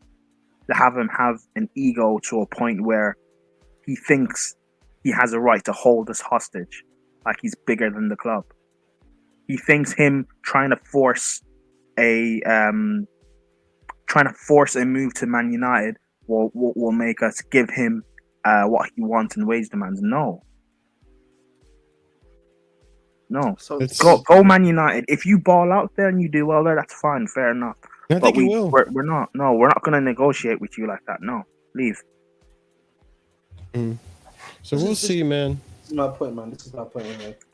And I hope he gets booed when we play him, though. By the way, they won't boo him, man. I know they won't. I know they won't. But he should. Clap him, people will boo Werner and Courtois, but you won't boo Mount. Ironically, they won't boo one actually. They actually they still like one. I'm pretty sure ZIAD can confirm that because he goes to their stadium. But there are Chelsea fans who don't like Werner. There are Chelsea fans who will boo Courtois. Boo Mount. Mount is done worse.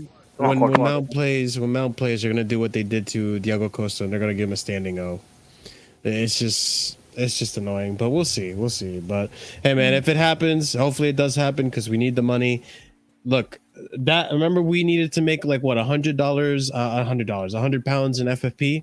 Yeah. We're almost there, boys. We're almost there. We did almost that- made we that did cut already, off. the Saudi money. Yeah, pretty much, right? Yeah, I think we're just a little under, if my math is correct, but like Yeah. just about there. So yeah, boys, we're closing in on that gap and closing in for the FFP, and then we can start making real business, like get some real transfers in. But let's go. Let's talk about the goalkeeper situation, because there's been some updates on this that I think has been very interesting. I don't know how true they are, but we'll see. I want you guys' opinion on this. But anyways, so Nazar Cancelo reporting Kepa Arrizabalaga. I fumbled that one. Expected to stay at Chelsea. Pochettino is happy to work with him. Before that, Kai Go for said it. something. Kai made a tweet, which I actually agree with, actually, for once. Even though I don't agree with a lot of his tweets. He said to me that he knew that Mount was gone the moment he deleted his Twitter account, and I hadn't realized. True. And I thought the same thing. Yeah. Yeah, I hadn't thought about that the idea that he deleted his Twitter because he knew he was going to leave the football club. So, fair enough. True. He probably didn't want to get harassment on Twitter. Yeah, that's probably a good point. Yeah. But yeah. So Kepa, Nazar Cancelo, Kepa Arrizabalaga expected to stay at Chelsea. Pochettino is happy to work with him as number one. He has improved and is also keen to stay. His wages make him hard to sell anyway. Mendy talks to Al Ahly, create a need for a number two instead. So we move on to the next tweet. Valencia's Georgi Mamardashvili is well placed to compete with Kepa next season if Mendy leaves, which Mendy's gone. So we're probably going to move in for. You're probably going to hear news about Mamardashvili in the next week. Chelsea are now looking for a number two who can push Kepa with Mamardashvili among options. Pochettino believes goalkeeper coach Tony Jimenez can take Kepa to the next level.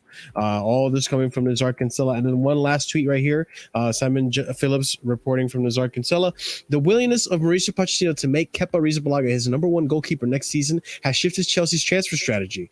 Pochettino has made clear his admiration for the 28-year-old Spain keeper after a resurging campaign last season. Ziyad, I want to ask you about this, man. What do you think about pretty much Kepa potentially being the number one still next season and getting a competition for him? Or that Poch even believes that we can get more out of him. I don't know if Ziyad's even there, but Ziyad, if you're there. I'm there. Okay. What's the crack, man? I'm not having Kepa as number one next season. I'm not having it. Can't have that. I'm sorry. Why not? Listen, Why not? What do you? Why not? What? Really? I would rather have Mendy. I'm pulling your leg, by the way. I would have rather had Mendy, and we got rid of Mendy. So yeah, what keeper to bring in is a good question, because that's the problem, isn't it? Look, I think we've just got to go all out for Onana or Maignan, but however you say his name, from AC Milan. We've got to bite the bullet, man. They're two top goalkeepers, and listen, your goalkeeper lost you many years. I know 50 million, 60 million, 70 million. It's a lot of money for a goalkeeper, but these two goalkeepers can be our goalkeepers for a very long time. So yeah, I think we bite the bullet with them too. One of them too. What if it's just for next season though, boys? Because just for the season, yeah. Because of the way I see it too, like I don't see us competing for top four next season. I'll see us competing for like top 8 and maybe finish up on 6th, but I don't see us competing for top 4. So I mean, if we're not going to be competing for the league, if we're not going to be competing for top 4, I mean, is the key? I don't want to keep putting off the keeper, obviously, right? Like we should get another number 2, whether it be Mamardashvili or maybe going back in for Onana or whatever. But getting a number 1 replacement right now, I don't know. Like it's not at the top of my list. Marshall's right. Like, look, I always look at Man City and how they're perfectly ran. There's been times when they've missed. You remember when they the summer we got Sarri, they wanted Jorginho and they didn't get him. We did. And if they were a club like us or like Man United or whoever, they would have just rushed out and just randomly bought a midfielder, but they didn't. They waited another summer. They waited another season and then they got Rodri. Yeah. When they were trying to sign a centre back, for some reason they wanted Maguire, which was weird. But United got Maguire. They waited another year, and then they got Diaz. Like sometimes waiting and doing the job properly in your scouting could mean you get the quality player. Don't be like what we did when we needed a goalkeeper. We didn't get Alisson, and then we rushed out and we got Kepa. We needed a goalkeeper, and then we rushed out and bought Mendy, and now we're in a situation again where we need a goalkeeper. I'd rather wait, and then next summer, maybe we're able to then get a Magnan, or we're able to find a better goalkeeper that's maybe younger and has more potential or something. So I don't mind waiting. At the goalkeeper position, people don't like Kepa or like Mendy. I get it, but if one of them is our number one for next season, I'm fine with that because we can still challenge for top 4 with them. That's the other thing too. I meant to ask, like, what's going on with Magnan right now? We just up in the air with the whole Maldini being sacked. He's just too expensive. Fair enough. Yeah, he is expensive. I mean, I would personally pay it because me too. You know, are there any Liverpool fans in the world that are still crying about the fact that they at the time broke the world record for Alisson? No. Yeah, exactly my point. You know, quality comes at a premium. You know, the market is now reflecting the fact that the goalkeeper is one of the most important positions in the game. So you have to pay for premium. Exactly that. And I think Onana is even up there though. It's Onana or the AC Milan goalkeeper. Just pay the money. If you really, really want a goalkeeper, just pay the money. But ZIAD, how much would you pay for Onana then? Because Onana, I would. Magnan I get, but Onana is another question. AC Milan goalkeeper, I'd go crazy as you could get, but Onana probably 50, 55. That I think is a okay deal. I know. Sure, I agree with you, but I don't think they're gonna ask for that. I think they're asking for like 80 though. I think they're asking for 80. Shit, the bed. No, the reality. Am I wrong in saying that? No, you're not wrong. His true worth is probably between 42 to 51 million. But the reality of the situation is that they don't want to. Chelsea Football Club don't want to pay that. They don't want to pay. Sorry, they don't want to pay. But I think we should, though, man. I think we should. No, wait. Sorry, 80 million. No. 80 million would get you the AC Milan goalkeeper. They want basically 70 million because of after the Champions League final performance. Yeah, but apparently they initially only wanted 50 million for it. 70, 80 million would get you the AC Milan goalkeeper. Literally, yeah. And the thing is, he doesn't want to leave right now. Apparently, he doesn't want to leave to Chelsea right now. He probably wants another season at Milan, and then after that, bro, that's when you go swoop in for Magnan. But I think with what Prime said about waiting a season, that's definitely worth considering because Ahmed, you said that they won 70 million for Onana because of the UCL final. Yeah. Well, give it a year, Inter will be further in debt, and they might not have. They're not getting back to a Champions League final. Like, there's just no chance. So they won't be able to command the same fee, and we'll be able to go in and get him. And at the end of the day, say what you want about Kepa. I think he's good enough to get us back into the top 4, but no further. Interesting. I just think for me, disagree. For me, Mamar Dashvili is he's a bit meh. I'll be real, bro. He doesn't really, because I've heard good things about the kid. I haven't looked into it much. Ahmed, it would be him as a backup anyway. Yeah, fair enough. Like I said, with all the areas that we need to fix, and I have been thinking this since the season ended, with all the areas that we needed to fix, I was thinking of, if we fix everything else, we fix our midfield, get rid of all these players, get a striker, etc., but we don't get a goalkeeper, even if it's Mendy, whoever, I won't care. I'll be fine. Like, we can go we're not going to win the league. We're not challenging for the league. We're not in any European competition. Is Kepa or Mendy, whichever one, are they really that bad that we can't, even if we don't get top 4, because I don't think we will, we can't finish 5th or 6th? Are they really that bad? To be honest, if we finish 5th or 6th this year, are we already automatically in the new competition for next year, Champions League? Yeah, 5th is Champions League. I think with 5th, I believe. 5th. No, but in the new competition from next year onwards, it doesn't even matter if we miss Europe. We're gonna be in there automatically. Yeah. That's what we're talking about. We're talking about the coefficient, the legacy thing. Yeah, the legacy coefficient. So yeah, we're guilty, man. I'm gonna head out, guys. Yeah, Love. Yeah, well, we're about to end anyways, but yeah, ladies and gents, we'll see what happens with Kepa. I think next season, I think I agree with Prime. Well, I do agree with Prime. I think we should be patient about this.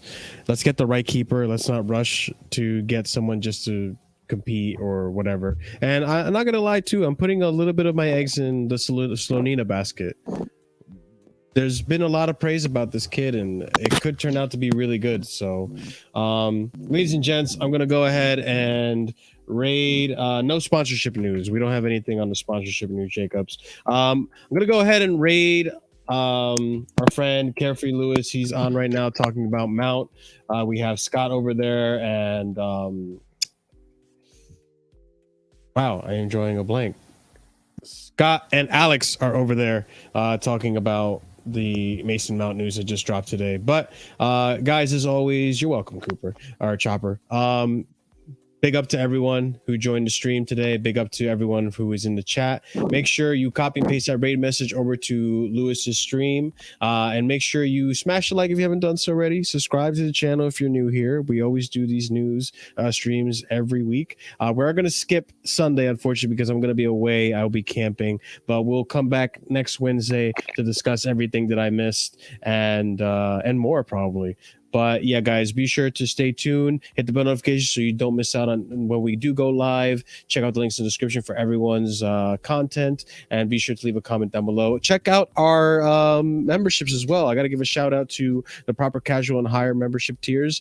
Proper Casuals would be Winter Surfer, Strasburg Steve, OG Turbo Jesus, Dark Scott, Epicnin, and Adrian. Thank you guys so much for the support. And thank you everyone else who is also a member. The more members we get, the more emojis we have. And you know what? After we discuss the Cho thing, we need to have a Cho emoji. We really do. So I rate this stream 10 Chos out of 10. And I'll see you guys over at Lewis's stream. Big up to everyone. Have a good night and stay casual as always.